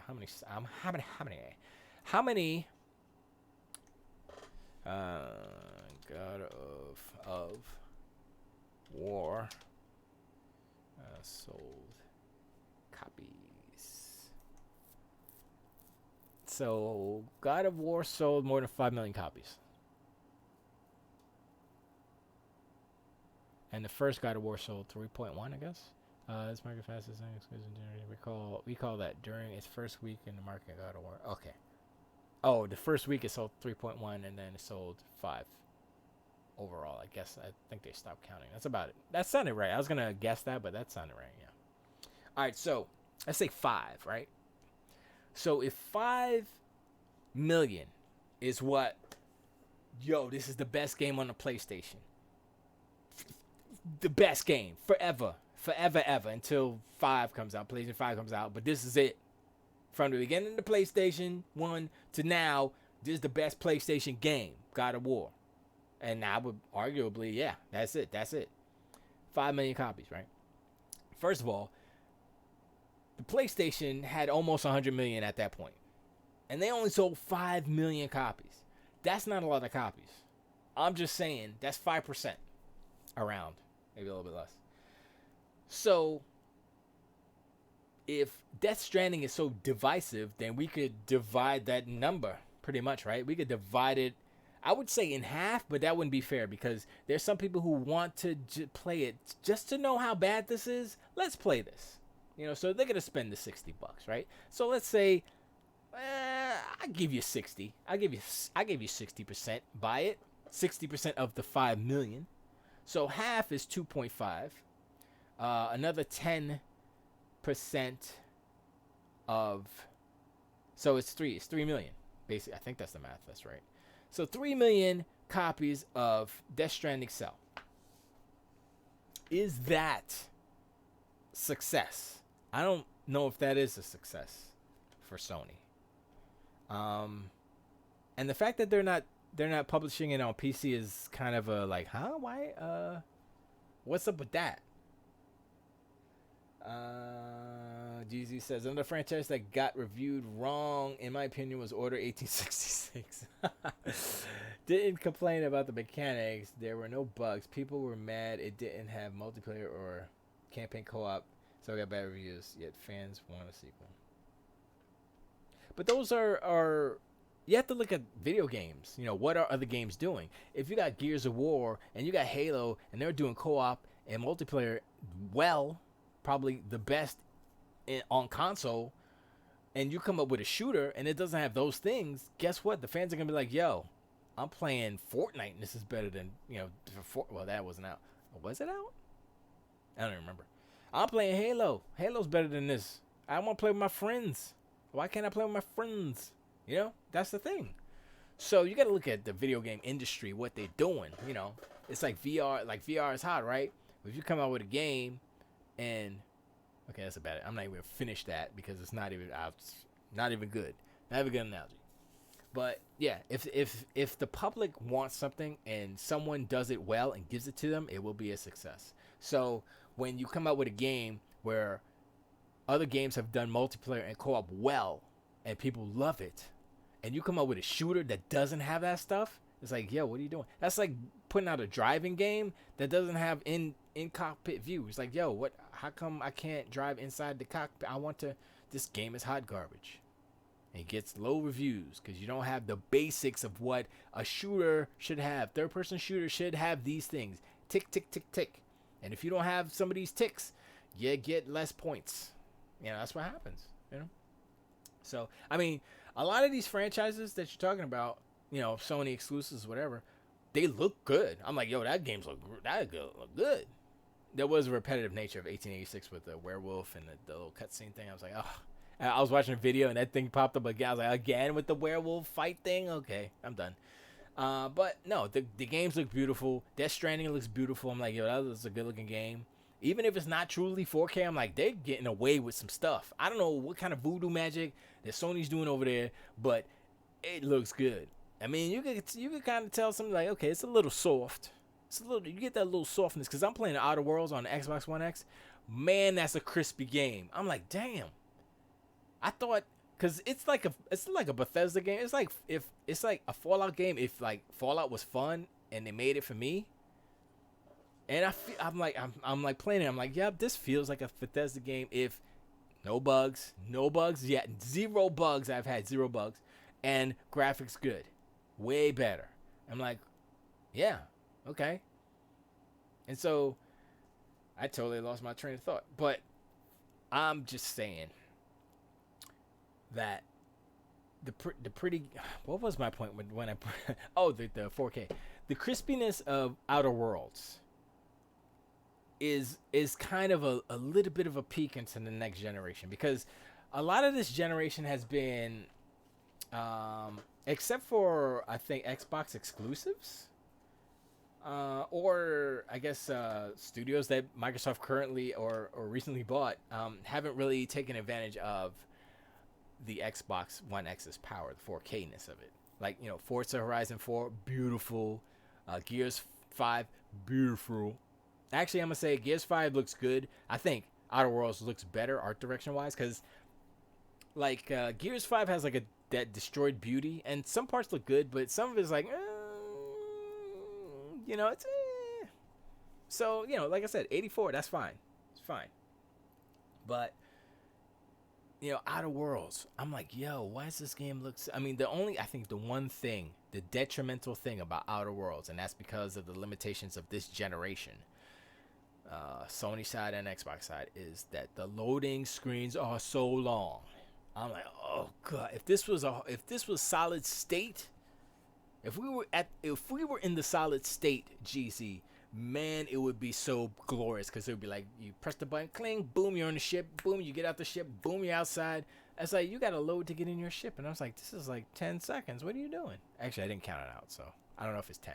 But I'm just saying, that's the one negative part of Outer Worlds is the load times. Everything else, way better than Bethesda. Bethesda needs to find a new shtick, because Obsidian done stole their mojo. They stole it, and they're running down the street like that. That was bad. But they're running down the street hollering and hooting because yeah.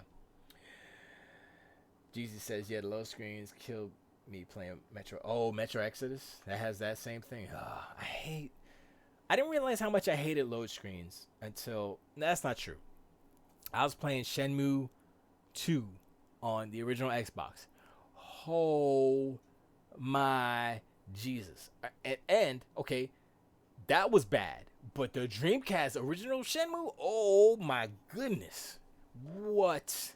Yo, them load screens were so long. I was like, oh, load screen. And sometimes, you'd be like, oh, I didn't mean to go into that. So you end up spending like a minute and a half. You go in by mistake into a building and you say, I didn't want to go in, and you go back out again. And like, oh, it sucks so bad. Okay, maybe a minute. Still bad. But I said, what did I say? I said I'd rather play Shenmue 3 than Death Stranding. That's what I said. Only because I have a little bit of nostalgia of Shenmue, even though I recognize Shenmue as a bad game. It's not a good game. It's really bad in a lot of bad ways, but also it was groundbreaking at the time, but also nostalgia, but also it's good in a way that I can't describe. So I guess it's more like Death Stranding than I really realized. But watching Brad Shoemaker play that game for a little while, I was like, I don't want to walk and balance, and that sounds like the most least. You know what? Let me go outside and build a fence real quick. That's how I feel. I was like, you know what? I gotta fix something in my house. I think I have to re-roof my roof on my. Let me do. You know what I need to do? I need to change the transmission fluid in my truck with the fluid. I need to do that. Let me do that instead of playing Death Stranding. It sounds like work. Feels like work. I've seen it in action. Doesn't look like fun because it's not. It looks bad. Not bad in a sense that it's ugly, but bad in the sense that I don't want to do that bad. So I'm like, if I do something that I don't want to do, I'd rather either get A, paid for it, or B, get something out of it at the end. And what I can do instead of playing through Death Stranding is I'm going to watch the cutscenes of Death Stranding, and I'm going to get all the stuff I need to get out of it, because all of the emotion and all that stuff, I would assume, is in the cutscenes. It's not in the gameplay, because all he's doing is, fall down, water. I'm in the red water. All my packages are floating away. I'm like, oh boy. I just can't. It was really something. But if you can listen to the Giant Beast Cast discussion on it. It's the first 55 minutes of their podcast, their latest podcast. It's pretty informative, and it's opinionated, and it gives me a good idea, because these guys, you have kind of a good spread, a good spectrum of personalities and kind of different players and different I guess fans of Hideo Kojima. So you have Dan Reichert, who is a super fan. You expect him to love it. You have Abby Russell, who's like, I don't like his stories, but I'll play it, whatever. You have Vinny Caravella, who would play just about anything, and he's pretty objective. And you have Jeff Bakalar, he has his own flavors, but he's not opposed to playing something interesting and strange and different. And then you have Alex Navarro, who also finished it, and he's super opinionated. But he's still pretty even keeled and honest about not. I mean, if he dislikes something, he'll tell you. He'll let you know. But if he's very fair when it comes to kind of things in general. So he'll say, yeah, Hideo Kojima, he was let loose, and I wanted to see what he would do when he's let loose. But some of this stuff in here is ridiculous. And I'm like, yeah, that's what he does, right? And he knows that, right? But when he's saying it's ridiculous, it's not in a good way, because it's like they're sitting there and they're like, yeah, no, this is the no ridiculous. This isn't like, oh, you're in the car, you're in the box, and then you put the playboys and the naked ladies, and then the guys get distracted. It's not that ridiculous. It's not the cute ridiculous. It's not the, what do you say, a monkey with the diaper comes out. It's not that ridiculous. It's like, no, this is bad ridiculous. And they go through it, and they let you know, and I'm like, okay, all right. And then I watched Jeff Gershman and what's his name, Brad Shoemaker play it, and I saw the faces that they were making while they were playing it and talking about it. And I'm like, ugh, that's not a good sign. So, 84 seems a little high. I would honestly be more happy with, and I would give him a bump too. So I would say 80. The highest is 80 with a bump. So honestly, it would be a 70. Let's say 70. 77, 78. 78 if I'm feeling generous. 77 if I'm real, if I'm cranky. Well, if I'm real and cranky, I haven't even played it yet, but I'm just saying based on what I've heard. That's what my review is based on what I've heard. Miss Trigger Happy Boo. Hey, Trigger Happy Boo. Thank you for the follow. I'm gonna follow you back because that's what I do. I'm gonna follow you back because that's what I do. Sorry, I gotta follow somebody back on Mixer real quick. Jeezy. Miss Trigger Happy Boo. Follow. Boom. Did it. Done it. Do. Right. Whoops. My bad. Oh man. My bad. Hold up. All right. I'm back. All right. So yeah. Death Stranding is an enigma. It is.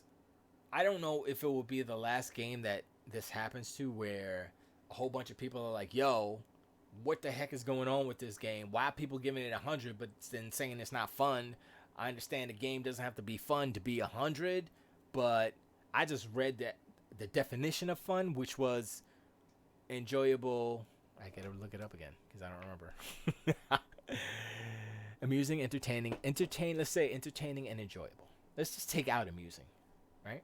It doesn't have to be amusing, right? You don't have to be like ha ha ha. Entertaining. I mean, I would say entertaining and enjoyable are more closely what you should feel when you play this game. But like I said, when you introduce words like boring or frustrating or just whatever, those negative words, they are the antithesis of enjoyable and entertaining. Frustrating is not entertaining. Frustrating is not enjoyable unless you're a masochist, like I said. So, I'm repeating myself, but a lot of these reviews are just kind of fanboys pumping up this game when I think honestly this game is not 100. Honestly, this game is not 35. That's ridiculous. That dude who put the 35. I mean, I agree with his words, but the number score, no. But I understand why he did it, because he needed to bring that average down, because that average is too high. And it's like you're allowing something that doesn't deserve a high score to get the high score. Now, once again, that's objective opinions. Yes, of course. But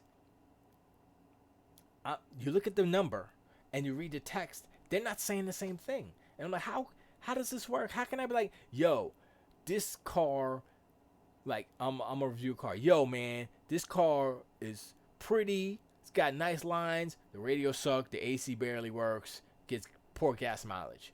10 out of 10. This car is a 10 out of 10 because I love Chevys. I love Ford, so it's a 10 out of 10. It's like, no, that's not a good review. And maybe it's in the story. And I think that's what's happening. I think the good stuff about this game is that the good stuff is in the cinematics and the story and not in the gameplay. But the thing is, this is a game. This is not a movie. And that's the problem. GC says, No Man's Sky is sitting at a 71 Metacritic, yet with the updates in less than a year, people are saying if reviews today would get high 80s, low 90s. Do you think if devs correct the criticism of the games within a year, they deserve a re-review? I think that No Man's Sky was noble, and they were... Okay, here's the thing about No Man's Sky. I think that No Man's Sky did it wrong. I agree with... It's honestly, it's about the review system. How, it's already reviewed, we're not going back to review it, basically. That's what they're saying about No Man's Sky, because they're just doing updates, right? This is the Beyond update. Like, no, this is what they should have done. They should have said, okay, the first initial No Man's Sky got, or whatever, 71 or whatever. And they said, okay, we're going to update the game. We're going to do this, right? They should have made a sequel. They said No Man's Sky 2, this is what the game really is. That way, it could be a separate game and get a separate review, and it would get the low 80s and high 80s, low 90s. That's the only way that they can do that. Like, they won't re-review the game because the game it's already been reviewed, and that's a flaw in the review system. It should get what it is now is not what it was when it came out, and so it should get a higher score because it's a better game. Period. You know, I saw the buggy driving around. I was like, yo, that looks fun right there. Let's go. I'll play that. But it was hot garbage when it came out because Sean Murray was yapping his mouth and not saying the things he was saying, dreams and stuff that was going to happen 3 years later. I mean, you know, he wasn't a liar, but, well, some of the stuff I don't think he still happened, but most of it came true. So I think that games do deserve a just score based on the current version of their game, but in that case, based on how the review system is, they should have approached it differently. Like Overwatch 2, right? Like, how different is Overwatch 2 going to be? Honestly. They're going to have some modes different, new maps, a couple of new characters. That's an update. You know what I'm saying? That's not a new game, but guess what they did? They said Overwatch 2, baby. I watched that announcement trailer. I'm like, I teared up. I was like, yo, this is a game. I want to play this. Honestly, I don't want to play it. I just want to watch it again. I just want to watch all the cinematics of Overwatch because that's hotness. I love it. It gives you the emotion. And that's what I'm saying. Death Stranding should have been a movie. Death Stranding should have been the Final Fantasy, Advent Children, or whichever one, Spirits Within. Probably Advent Children, even though I didn't understand anything about it. It looked good, though. It should have been that. Kojima should have made a CG movie with Norman Reedus and all the other, Guillermo del Toro, all these people. Mads Mikkelsen should have made it. I mean, I'm sure he has enough footage. Couldn't he cut all that together? I mean, he edited all that stuff, right? Make a movie. It's enough footage. Make a 3-part movie. Just do it. I would watch it. I might even buy the freaking HD 4K Blu-ray of that. Make that. Wait, could they render that out in 4K? Yeah, they could render it out in 4K. What am I talking about? Why am I wondering if they... Of course they could. Just because the PlayStation 4 doesn't play 4K doesn't mean they can't render. Actually, I think the cutscenes might actually be in 4K because they can pump out 4K video. So who knows? But within a year, I don't think that matters. Well, actually, you know what? That's a good actual whatchamacallit, time frame within a year. Well, see, that doesn't like if a game comes out September 2020 on the cusp of a new generation, who cares about last gen? So who's gonna go back and re-review an old gen game? You know? So you got to look at that too. And that's, once again, that's part of the review system. And that's where you say, oh, this is part 2 for the new generation. It gets a new review. And that's where they have to do a little bit of work and think about when they're putting stuff out, you know. So that's a good quest. But yeah, I mean, like The Last of Us Part 2, not my type of game, because I don't like the dark, it's a lot of violence. There's a lot of really, like, almost torture porn type of vibe. It's not torture porn, but it's like really gruesome. Just based off what they played already. I'm like, dang, man, she's shooting fools in the face with arrows. I'm like, ouch. You know, come on, man. That's a little too. I know it's M for mature, but dang. So that's not my flavor. I would rather honestly, I'd rather be racing around in Forza Horizon. It's just got the music blaring, like woohoo, like carefree. But you know, a good story is always cool. Like the Gears 5 story, it's alright. It wasn't horrible, but it wasn't. You know, I killed spoilers. I killed what's his name. I'm not even gonna spoil it. I'm gonna say I killed what's his name instead of what's his name. I killed what's his name. That's what I did. Okay, this is the one of the cool moments in Gears 5. There's a part where a big bad comes out, and she got like two of your crew members, and you have a choice. They give you a choice, and this never happened. It's only happens once in the game, and it's like unprompted, and it's like, who will you choose to save? And I was like, oh snap! And the timer's ticking down. You're like, oh, you know what I'm saying? I said, "Bap, sorry." I was like, I'm saving them. And I was like, okay, all right, yep. And you know why I did that? It's because how they handled the character before a certain point and after a certain point, and it acted like, oh, he's all good now. I'm like, no, that's not how.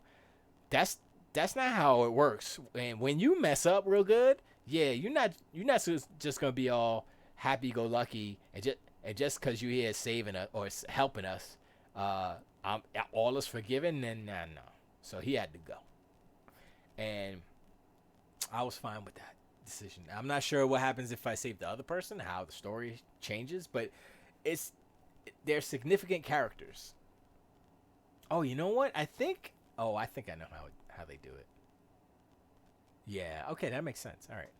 But anyway, so in that, like I said, there's little bits in Gears 5 that are like, okay, that's good. That was a cool story moment, a cool interactive moment, I'll say.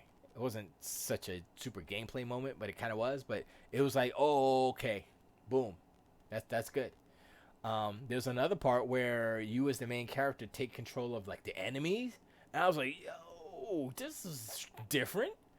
So they're like experimenting, and the fact that it's like it's not epic, it's not Cliffy B anymore, makes it interesting because it's Gears. They've maintained what made Gears Gears, the goodness that was Gears, and they're adding their own flavor, their own little adobo, their own Mrs. Dash in there, and I'm like, yo, okay. So it makes me excited. They have like the open world pieces and stuff. So I'm like, okay, so these fools are actually making Gears better. They're like, okay, they're making a little open world part.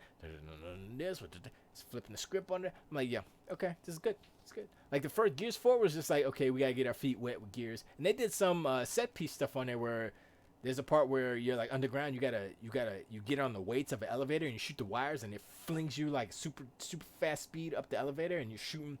Freaking the swarm is coming after you. You're shooting down, you're shooting up, and it's like kind of dope. I was like, oh, this is a pretty good scene right here. I was like, yeah, that wasn't in. There was another motorcycle chasing again. So they had some like actiony scenes in there too, but they didn't have the choice stuff. And I was like, okay, that choice stuff right there. If they did a little bit more of that, and then a little bit more of the big set piece stuff. They always have that. They had a big monster at the end. Well, they had it was pretty much the last act. You're kind of running from the big monster for most of it. It's pretty good, but yeah, it's. So I got some crunchies going on in my headphones. I don't know if you can hear it, but that's all right. Anyway, but yeah, so like Gears getting 84, and whatchamacallit getting 84. You know what? I one other thing that's telling is IGN. So IGN, I would say, is the biggest video game website, publisher, whatever, reviewer, news outlet on the planet, or at least in America. Let's say that. And that dude, Justin Ogilvy, I believe it is his name, gave it a 6.8. Now, maybe I didn't read his review, so I can't say. But if you want to go and read it, or maybe you have already, and inform me, I don't know. Maybe was he a Kojima fan before, just like Dan, and was disappointed highly, and that's why he gave it a less than. See, me being not a fan of Kojima, I think it's better because then I have an objective approach and kind of observation or experience with this game, because I'm not, my mind isn't tainted by, oh, I love this guy or I hate this guy. I'm indifferent. I'm like, I don't care if it's good. I'm gonna be like, yo, this is good. Or if it's bad, I'm gonna be like, yo, this is whack. That's it. So that's where being like me, where it's like, don't care either way. I don't care about Kojima. I don't care. I never say that his games are whack. I always say that I just don't get it. I don't see. They just not for me. Basically, that's what a lot of people are saying. Mate, this game isn't for you. That's what they were saying in Giant Beast Cast. Like, Dan, this game is not for you, and he's just straight up, just garbage, garbage. I was like, oh my god, it's so bad. And coming from him is just such a. Someone said that guy gave Fallout 76 a bad score also. Justin Ogilvy. I heard Fallout 76 was a bad game, actually. I'm not sure what score he gave it, but I've been watching. You need to watch this dude on YouTube. His name is It's a Gundam. That's his channel. That's what he calls himself. Or Gundam. But it's a Gundam. And he used to love Fallout. Like Fallout 3, Fallout 4, I think. Well, I think Fallout 3 for most part. He loved it. And Fallout 76 came out, and he's like, what the hell is it? And he hates it. And it's really, I'm looking at this, I'm like, wow, that's messed up. Wow, $99 for a season pass? Are they out their mind? And then the servers are broken. They don't even work. You're supposed to have like a little stash where you can save all your stuff that you put it in like a locker or something, or a chest. And the stuff is, the chest is eating the items. I'm like, well, what? And I'm gonna spend $100 for something that don't work. Come on, Bethesda. And then the whole with the bags and the helmets, and they just been messing up for like a year or two, constantly. And then the Outer Worlds comes out and just smacks Bethesda like blap blap. They put the baby powder on, said blap, bitch slapped Bethesda, Fallout, and said, "This is ours now. Thank you." New IP. And the funny thing is these guys in Obsidian are like the guys who originally made like Fallout 2, I believe, right? The same guys who were at forgot what the studio was called before that, but some of the same guys there are at Obsidian. Obsidian is the spiritual successor of the studio who made the original Fallout games, or at least 2, I think. I don't know. And so I didn't know that, and I was like, oh, okay. And so when Bethesda made Fallout, it's like, oh, okay, that's kind of cool. But Obsidian kind of biting off of the style that Bethesda did, or was it Obsidian who came up with the idea and Bethesda stole it? You think about it, right? Because Obsidian did it way better. Way better.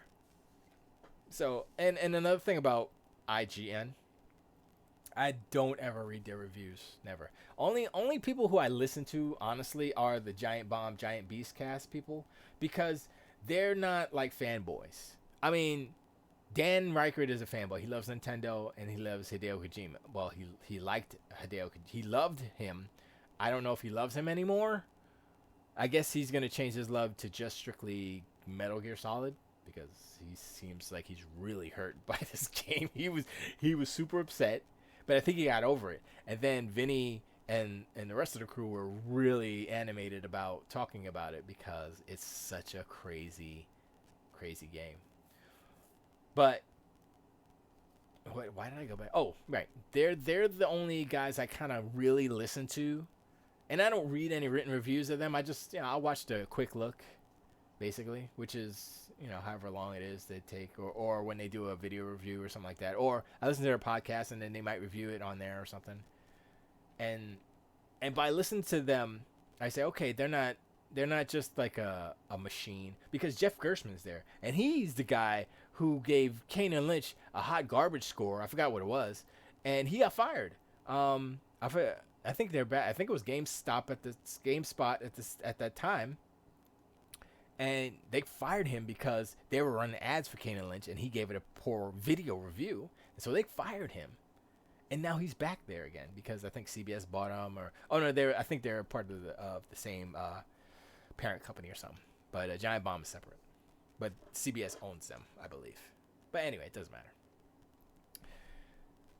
But yeah, so IGN, I might listen to their review or something like that, but I don't take them seriously, because I know that they are kind of part of that bigger machine, and they can't really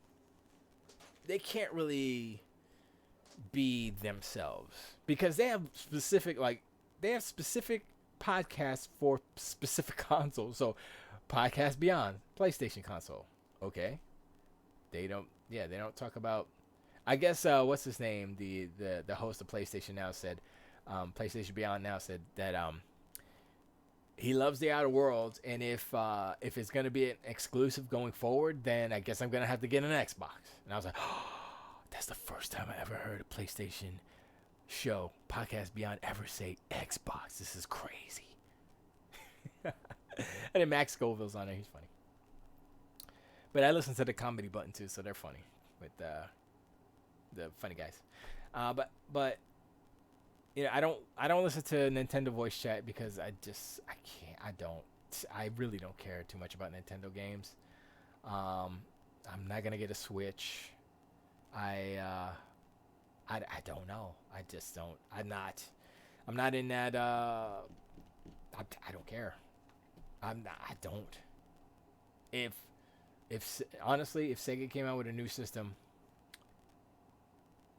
whenever, I'd buy it. I buy it, and they came out with a Sega Pocket. I'll listen to that. Sega Pocket, let's go. GC says, yeah, now let's see if an Xbox guy who loves Sunset Overdrive says that they will buy a PlayStation for the sequels. True. Sunset Overdrive was good. I don't think I loved it. And honestly, you could just play Spider-Man. It's better. It's a better version of Sunset Overdrive. There you go.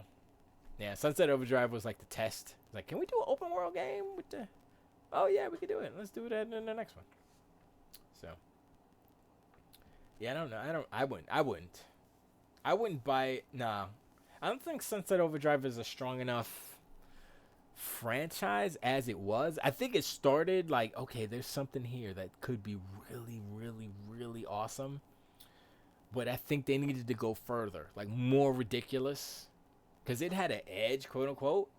I like the girl, I like the writing was cool. But I think they needed like more boss monsters. I think they needed like vehicles would be really, if they had vehicles, come on, son. That game would be so much fun. So much more fun. Maybe a hoverboard or something. That would be dope. Just little things, little quality of life changes in that game. It would be way better. Maybe that's what the sequel will be. But honestly, I think that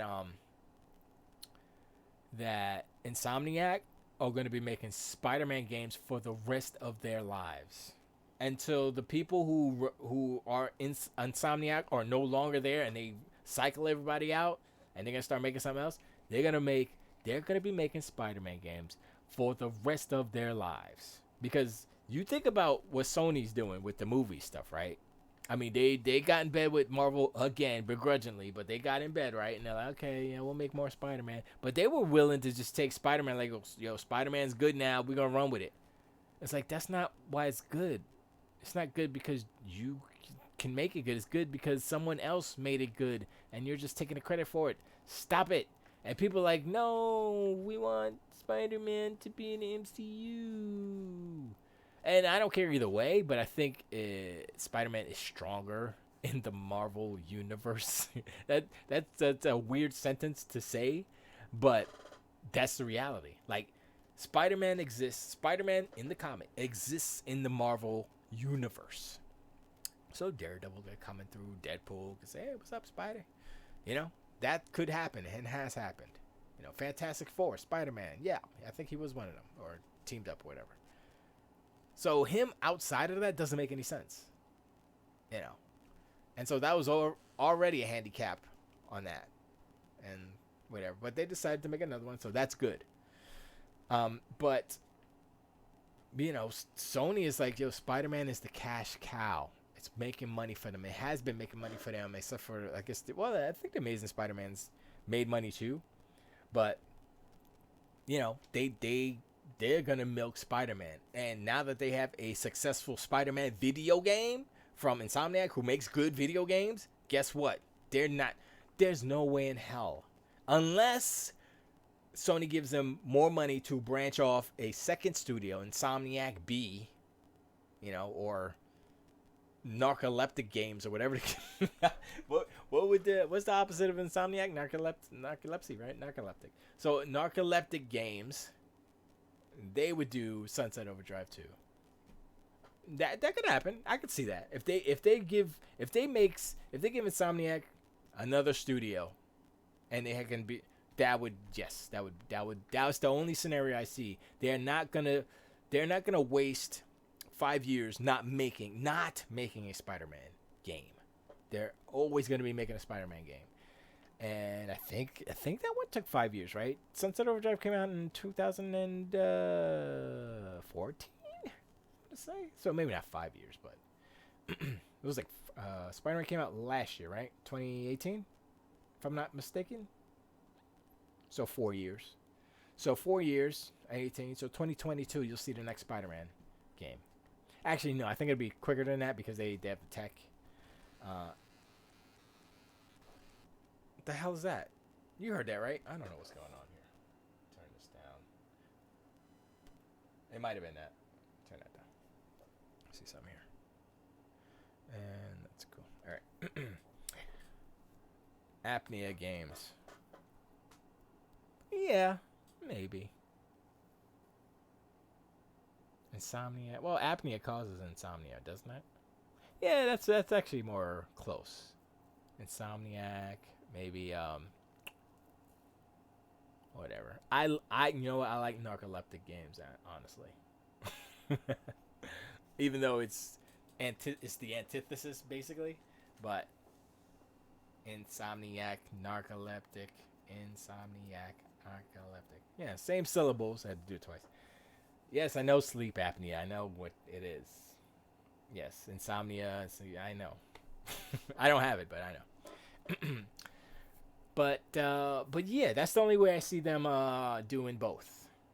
I don't see them because it's kind of like Call of Duty. You know, they have Call of Duty, Activision, so they make more teams to make more games. So that makes sense. I wouldn't say, oh, Sony, you're an idiot for doing that. I'd be like, that'd be the smart thing. Do that, because that's, give them more money, more people, more manpower, and I mean, doesn't mean it's gonna be good, but I think that they can make a good game. Not BT. I mean, it's like if you look at like Turn 10, they're making the Forza Motorsport stuff, and then Playground game. Who are these kids? Playground game comes in and start making games. Like, what is this? The first Forza Horizon comes out. It's like, oh, it's okay, it's all right. I wish I could go in the grass and stuff. And then Forza Horizon 2 comes out. It's like, oh snap, I can go in the grass and stuff. This is great. And then Forza Horizon 3 comes out. Australia, mate. And I'm like, oh, I love it. Kangaroos, look at them. And then 4 comes out like, oi, it's England, bloody hell. I was like, all right. And now, wow, Playground Games, which Microsoft scooped up smartly, they are putting out games that are more popular and more successful than Turn 10, the father of Forza. If it wasn't for Turn 10, Playground couldn't make Forza Horizon. Because basically, Forza Horizon is Forza Motorsport tech in an open world. So they took the physics of driving and all that stuff and slapped it in an open world, and it's great, it's beautiful, it's so good. And I'm like, I can barely distinguish. I mean, Forza Horizon is better because it's like, I mean, if you want the simulation, sure, you go to Motorsport, and generally it does. There is higher fidelity in Motorsport because it closed courses, less graphics, less cars usually. Oh yeah, is that true? I think Motorsport might have more cars than Horizon. Yeah, I think that's true. But still, it's a example of the little guy coming up from behind and taking the first place from the big dog. So like a Apnea Games could come up behind Insomniac and make a crazy nice Sunset Overdrive 2 that plays better than Spider-Man.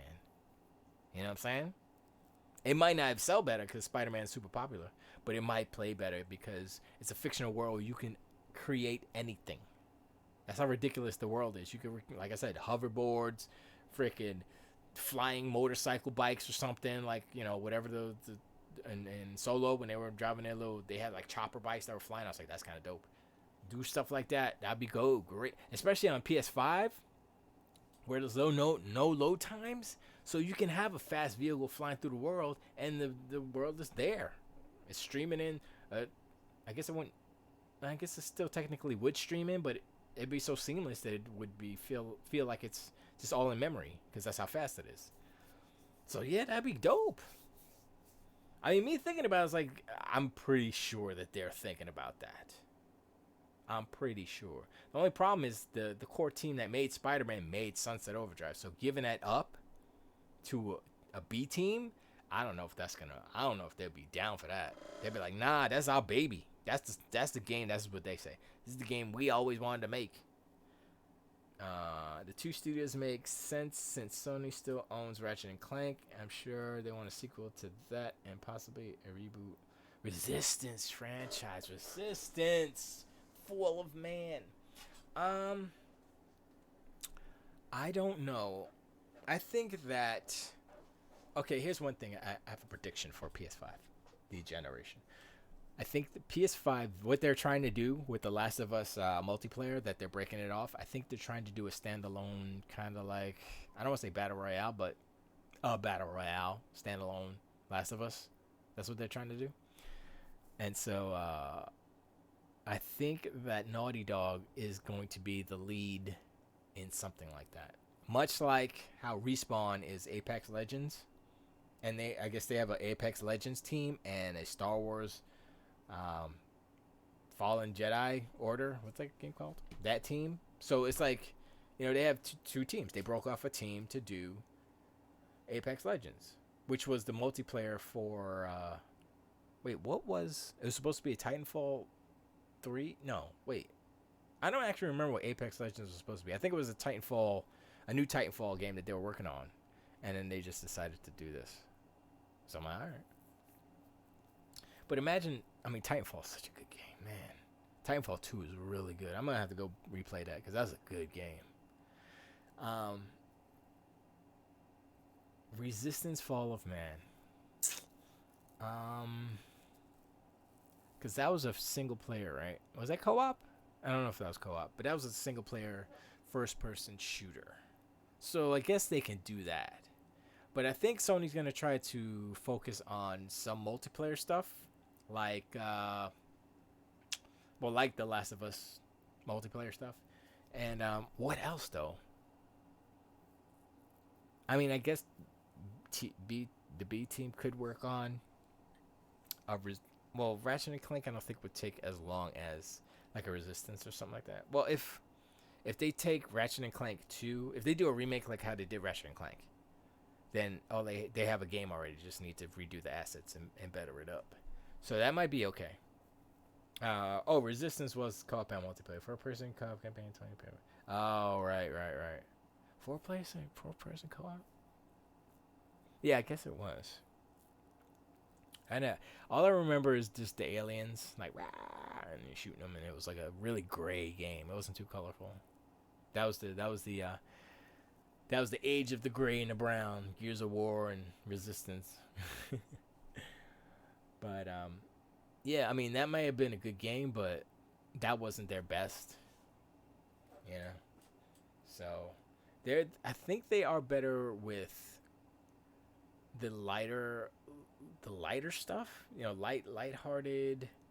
Like Spider-Man. Spider-Man's a perfect example of Insomniac's strengths as a studio, like a studio as a persona, basically. Like, oh, that studio does these type of games. You know what I mean? Like,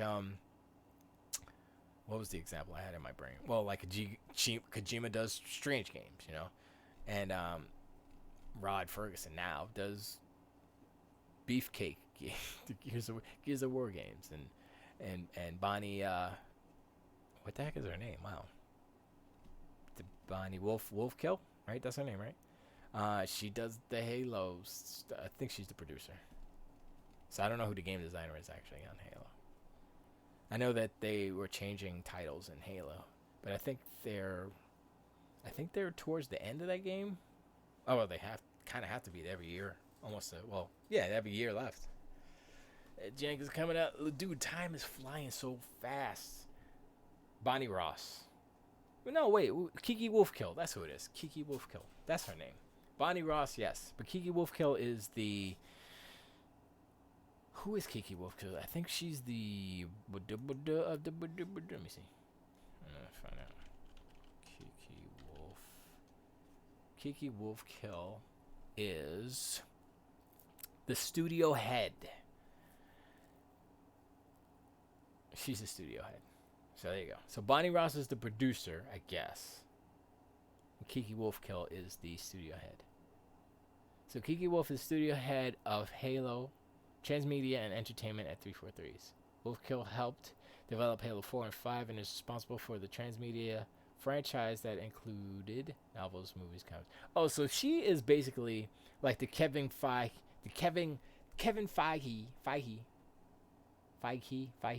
of Halo. So books, movies, blah blah blah. So she's the one who's been ruining. I'm sorry, just kidding, Kiki. I love her name though. Kiki Wolfkill's like, that's not your name. That's like a stripper name, right? That's a stripper name for real. But that's her real name. It's got to be her real name. Kiki Wolfkill. Like, who that? Oh, that's just Kiki. Who she? A scripper? Like, nah, she's my boss, yo. You better shut up before I get fired. Kiki Wolfkill. Man, you ain't got no boss named Kiki Wolfkill. What kind of fool you think I is? Like, listen, babe. I'm telling you, her name is Kiki Wolfkill. Stop playing. You're gonna be fool.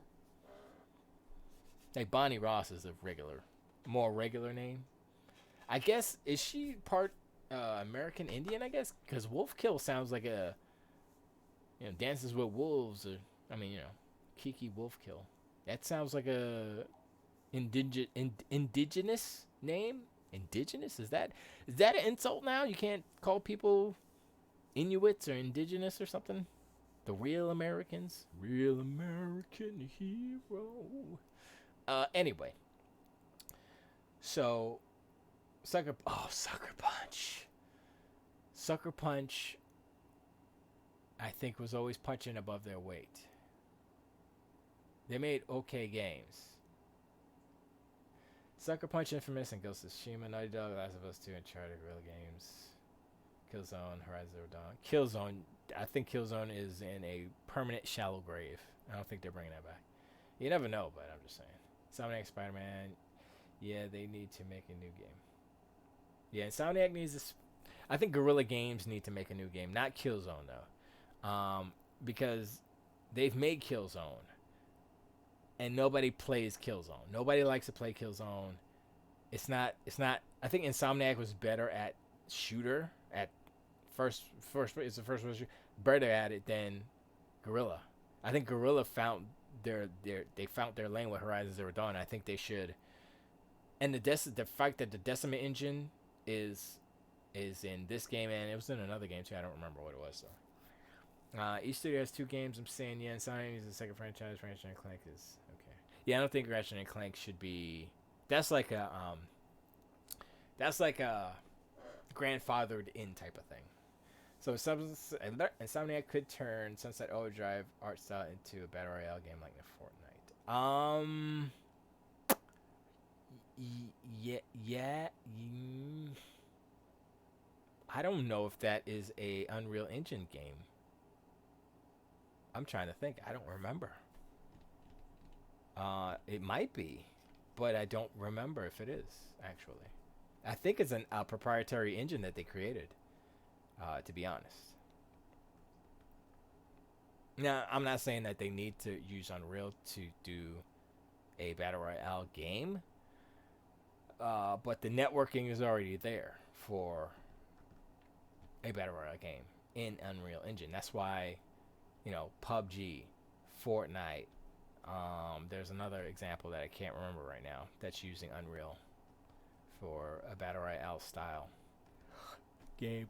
Honestly, I think that Gears should do a Battle Royale type of thing inside of Gears. Paladins? No, I know that was an Epic game, but no, that wasn't Paladins. It was something.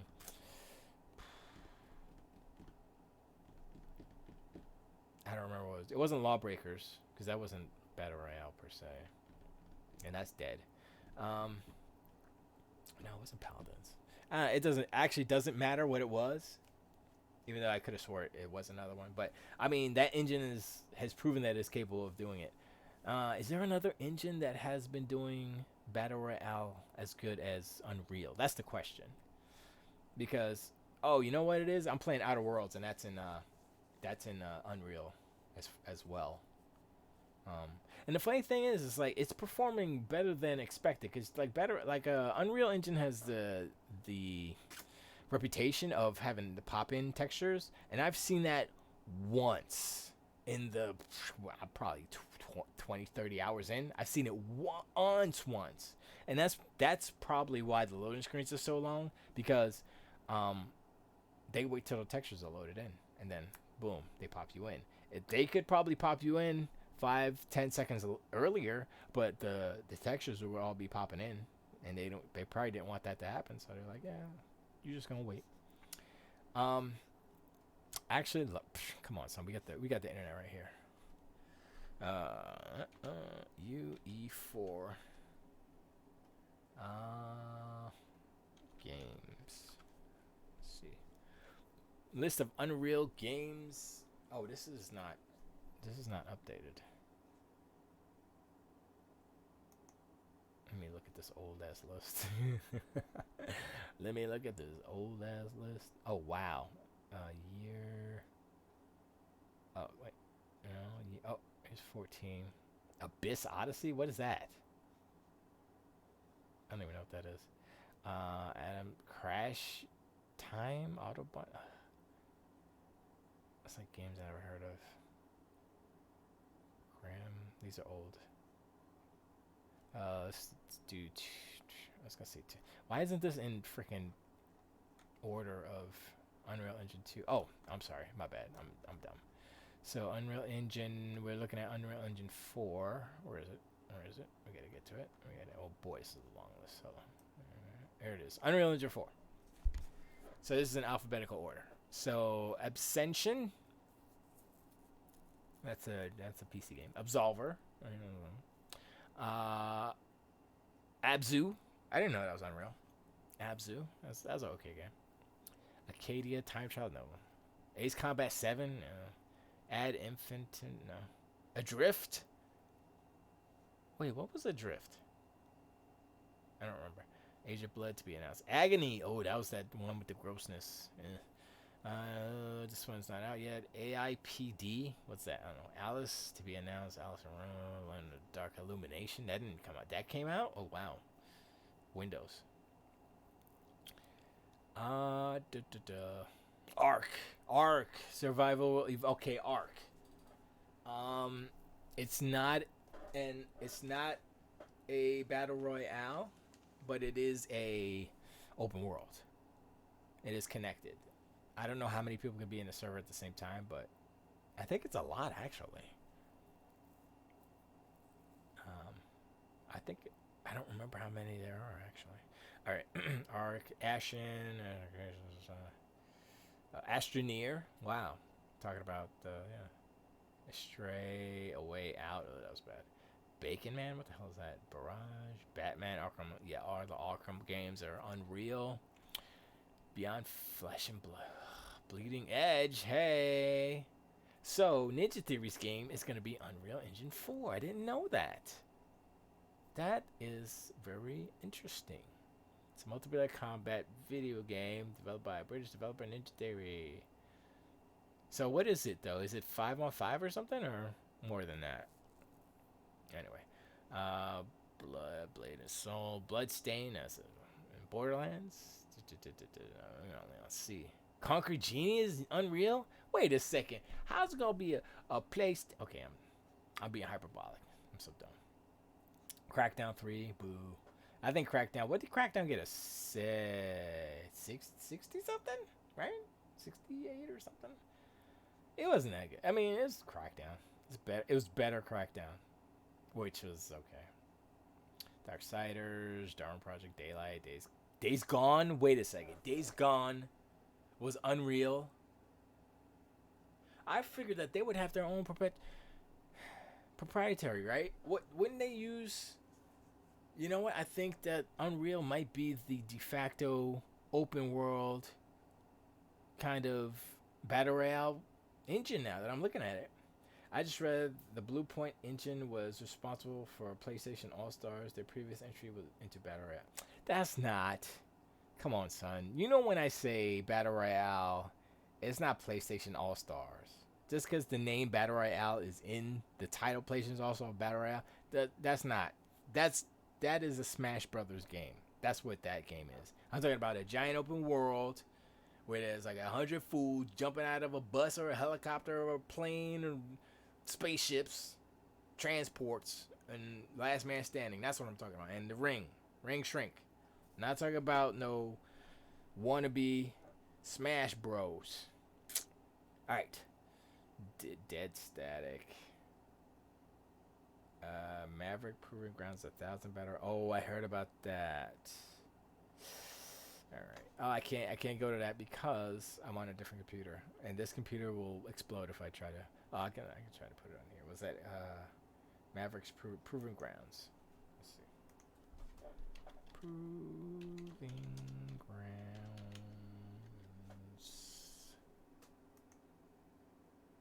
Proving Ground. Nope. Proving Ground. Nope. Okay. I need to do Mavericks, I guess. Oops. Mavericks. There it is. Mavericks Proving Ground release. Trailer? Let's do a trailer. I think I saw this already. Let me actually go back. Still doing it. Alright, there we go. Mavericks. I'll just go to the freaking website. Boom, do do. Mavericks Proving Ground development on hold. Wow. First thing I read. Yeah, we're not making it anymore. Oh boy. Is okay? I don't know if okay, whatever. Become a Maverick in a world that combines the scale and economy of MMO, the progression and customization of RPG, and technical skill required of FPS. Maverick gives you the control to play the game your way. The capital. At the heart of the Mavericks Games Social Hub, the capital, a 10,000 player city. So you put 1,000, but this is a 10,000 player city. I guess the city is 10,000, but it splits up into 1,000 each. I don't know. Threaten your enemy. Socialize with friends, threaten your enemies, trade and engage with others, and unlock. I can pull this over here. Wait. Okay. Sorry. All right. I'll change it. The minimum something unlock increase limits of challenges separate citation health stash. Ooh, look at that. The arena. The Isle of Durn is where all the action takes place in Mavericks. The Scottish Highland inspired island is a sprawling land mass, a perfect backdrop for ferocious firefights filled with luscious forests, dramatic mountain ranges, and intricate play areas waiting to be explored. How many mother flowers? Game mode.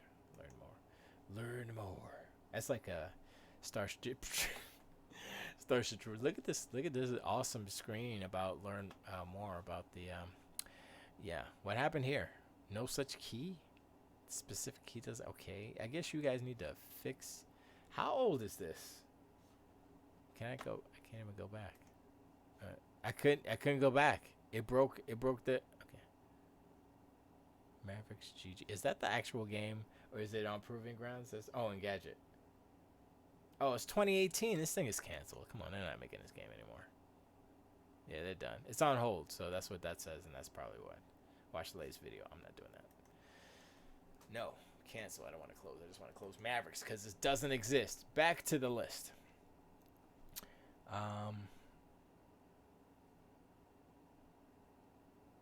Okay, I must have slipped down this way. Now I'm here, so I was on the other screen. That's probably why. Conan Exiles, I remember that. Consortium, blah blah blah. Cash, Crackdown 3. That's where we're at. Darksiders, Die Young, Dragon Ball Fighter Z. That's all right. That's not a open world. Jabba Jabba. Dreadnought. Earth Defense Force. Iron Rain. That was the latest one. Yeah, that was the latest one. Yeah, I can see that. Excuse me. Everspace Valkyrie Fable Legends canceled. Faded. Okay, I don't know. TBA. Final Fantasy VII remake is in Unreal. Okay. Fortnite Battle Royale. Fortnite Save the World. Who cares? Um. Wait. Save the. Hold up. This is wrong. This should be reversed, right? Fortnite Save the World didn't come out in 2019. It came out in 2018. Yeah, here it is. 17. Excuse me. This one came out in. Oh, that one came out in 2017 too. So wait, why is? Okay, I don't know. Fracture Space Rider 13th. The game. I didn't know that was Unreal. Gears of War 5. Hey, Gears of War 4 and 5. So 4 came out in 16. 5 came out in 19. So that's 3 years. So another 3 years. 2022. We're gonna have Gears of War 6, the ending of the sex trilogy, sextity. How do you say 6? Because it's a quadrilogy. So it's trilogy, quadrilogy. What's 5? What's it? Quad, hex, hex, hexology, pent. Pent's 8. No, pent's 5. Pentsilogy? I don't know. Sex as in sextuplets. Sexology? Sextilogy. Or is it sex trilogy? Would they put an R in there? Trill? That's try. Anyway, it doesn't matter. Ghostbusters, who cares? Grave, Gunjack. A lot of indie games in here. Which is not, it's not a bad thing. It's just, I hate my job. Injustice. Yeah. Kingdom Hearts. I didn't know that was Unreal. Okay. Wow, Unreal is getting paid. Epic's getting paid. Besides Fortnite. Lawbreakers, they should put canceled on that too. Or discontinued or something, or put an end date on it. Well, I guess they don't do it. Let's see. Little Nightmares, Life is Strange. I didn't know that. Marvel vs. Capcom Infinite. Okay, I think I knew that. Wait, I thought they had their own engine. Doesn't Capcom have their own fighting engine? Why would they use Unreal Engine when they could?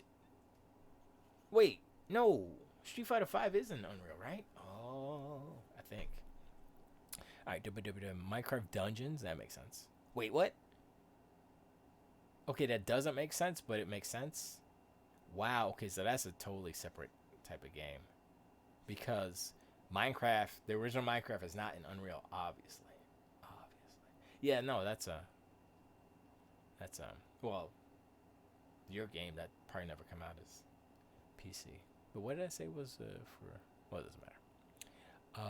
Mortal Kombat Mobile. What are you doing? Mobile. Who cares about that? Mine has there. Naruto. Who cares? NBA. Who cares? New Gundam Breaker. I don't even know what that is. Nurin. The New Resistance. Microsoft. Abduction. Observer. I play. Oh, that's Unreal. That's a creepy ass game. That was that cyberpunk game with Rutger Hauer. His voice acting is like, yeah. Octopath Traveler. Okay, I can see that. That was a cool looking game. Outriders. Try to go through this quicker. Planet Alpha. Battleground, of course. So wait, if it's, oh, that just means there's a link to it. Okay. Stop it. Police Pool Nation. Postal Redo. Project BB Eve, Project Psychonauts 2. Did not know that was Unreal. Okay. No. I don't even know if the original was Unreal. Maybe. Res Infinite. Didn't know that was Unreal. I'm pretty sure the original probably wasn't, right? Sea of Thieves, of course. Oh, Sea of Thieves is another open world. Not so much battle. I mean, I guess it could be considered a battle royale, kind of. I mean, it's not one man standing and that's it. It's just, a whole bunch of people in one map. And actually, I don't even know what the limit to how many players are in one instance on Sea of Thieves. I gotta look that up. Not now, because I'm lazy. And I'm about to end the show, because I'm like half an hour over. Shenmue 3, hey. The game that I would play over your boy Hideo Kojima. Soul Calibur, Space Dust Racers, never heard. Space Hulk, nope. Spyro, okay. SpongeBob, okay. Star Wars Jedi Fallen Order. That's also interesting because here's why that's interesting. Respawn.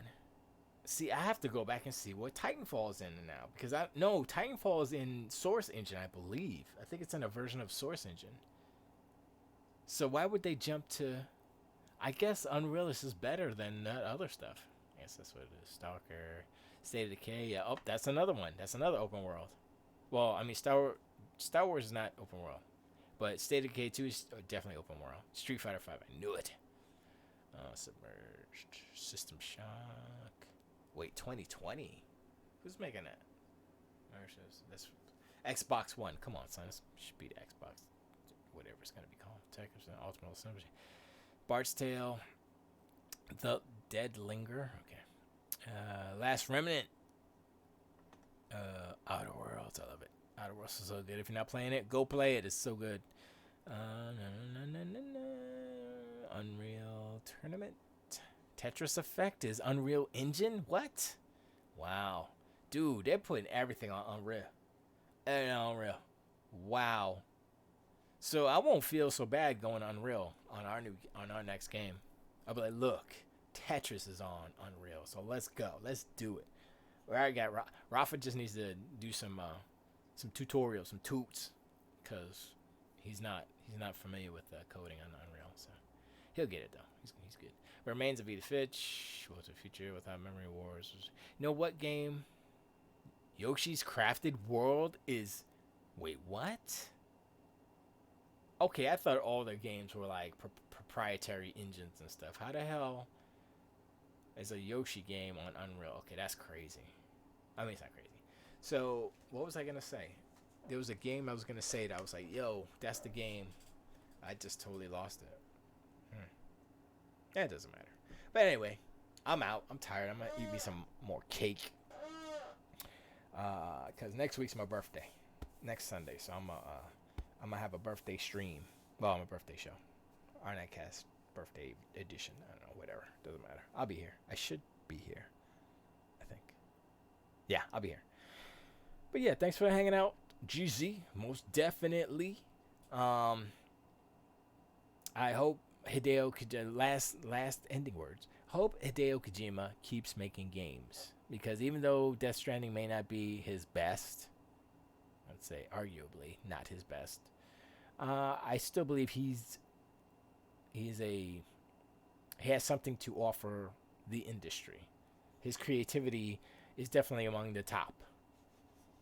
I think he needs a co-producer though to rein him in, to reel it in, like, hold up, son, you know. But yeah, keep it coming, Hideo. I may be talking shite. It's not really about your game per se, but it's about the industry more so, and the reactions to your games.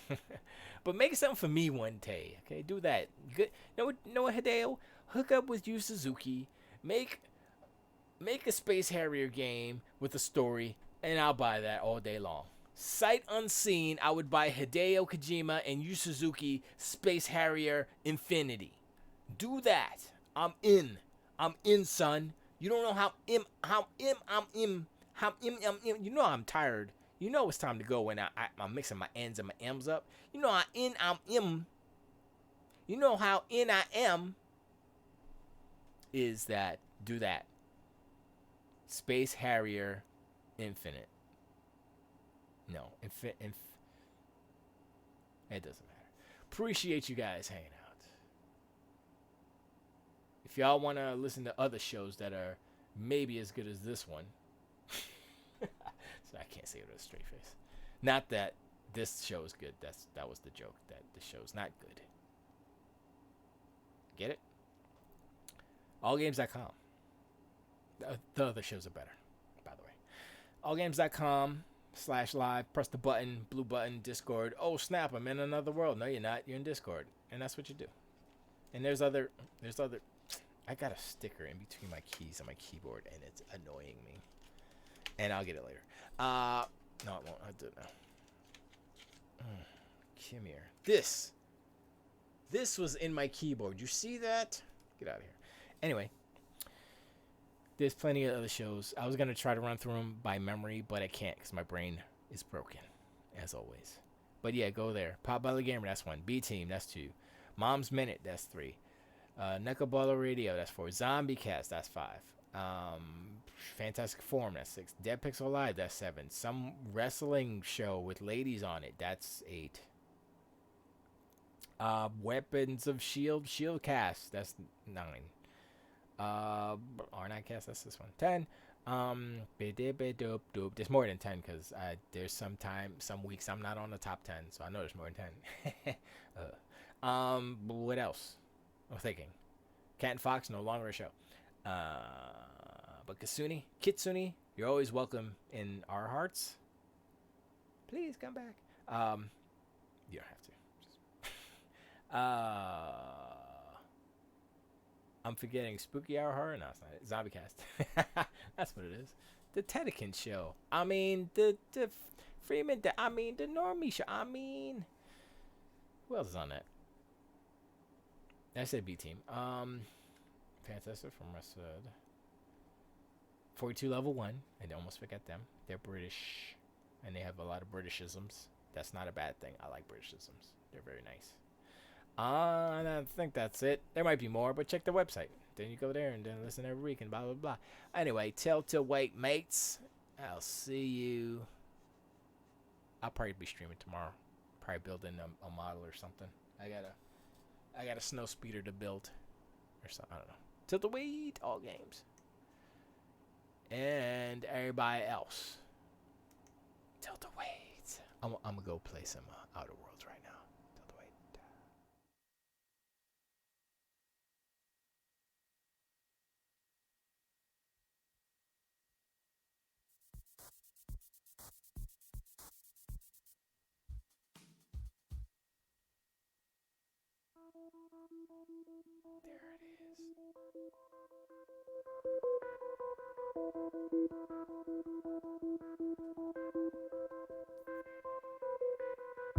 There it is.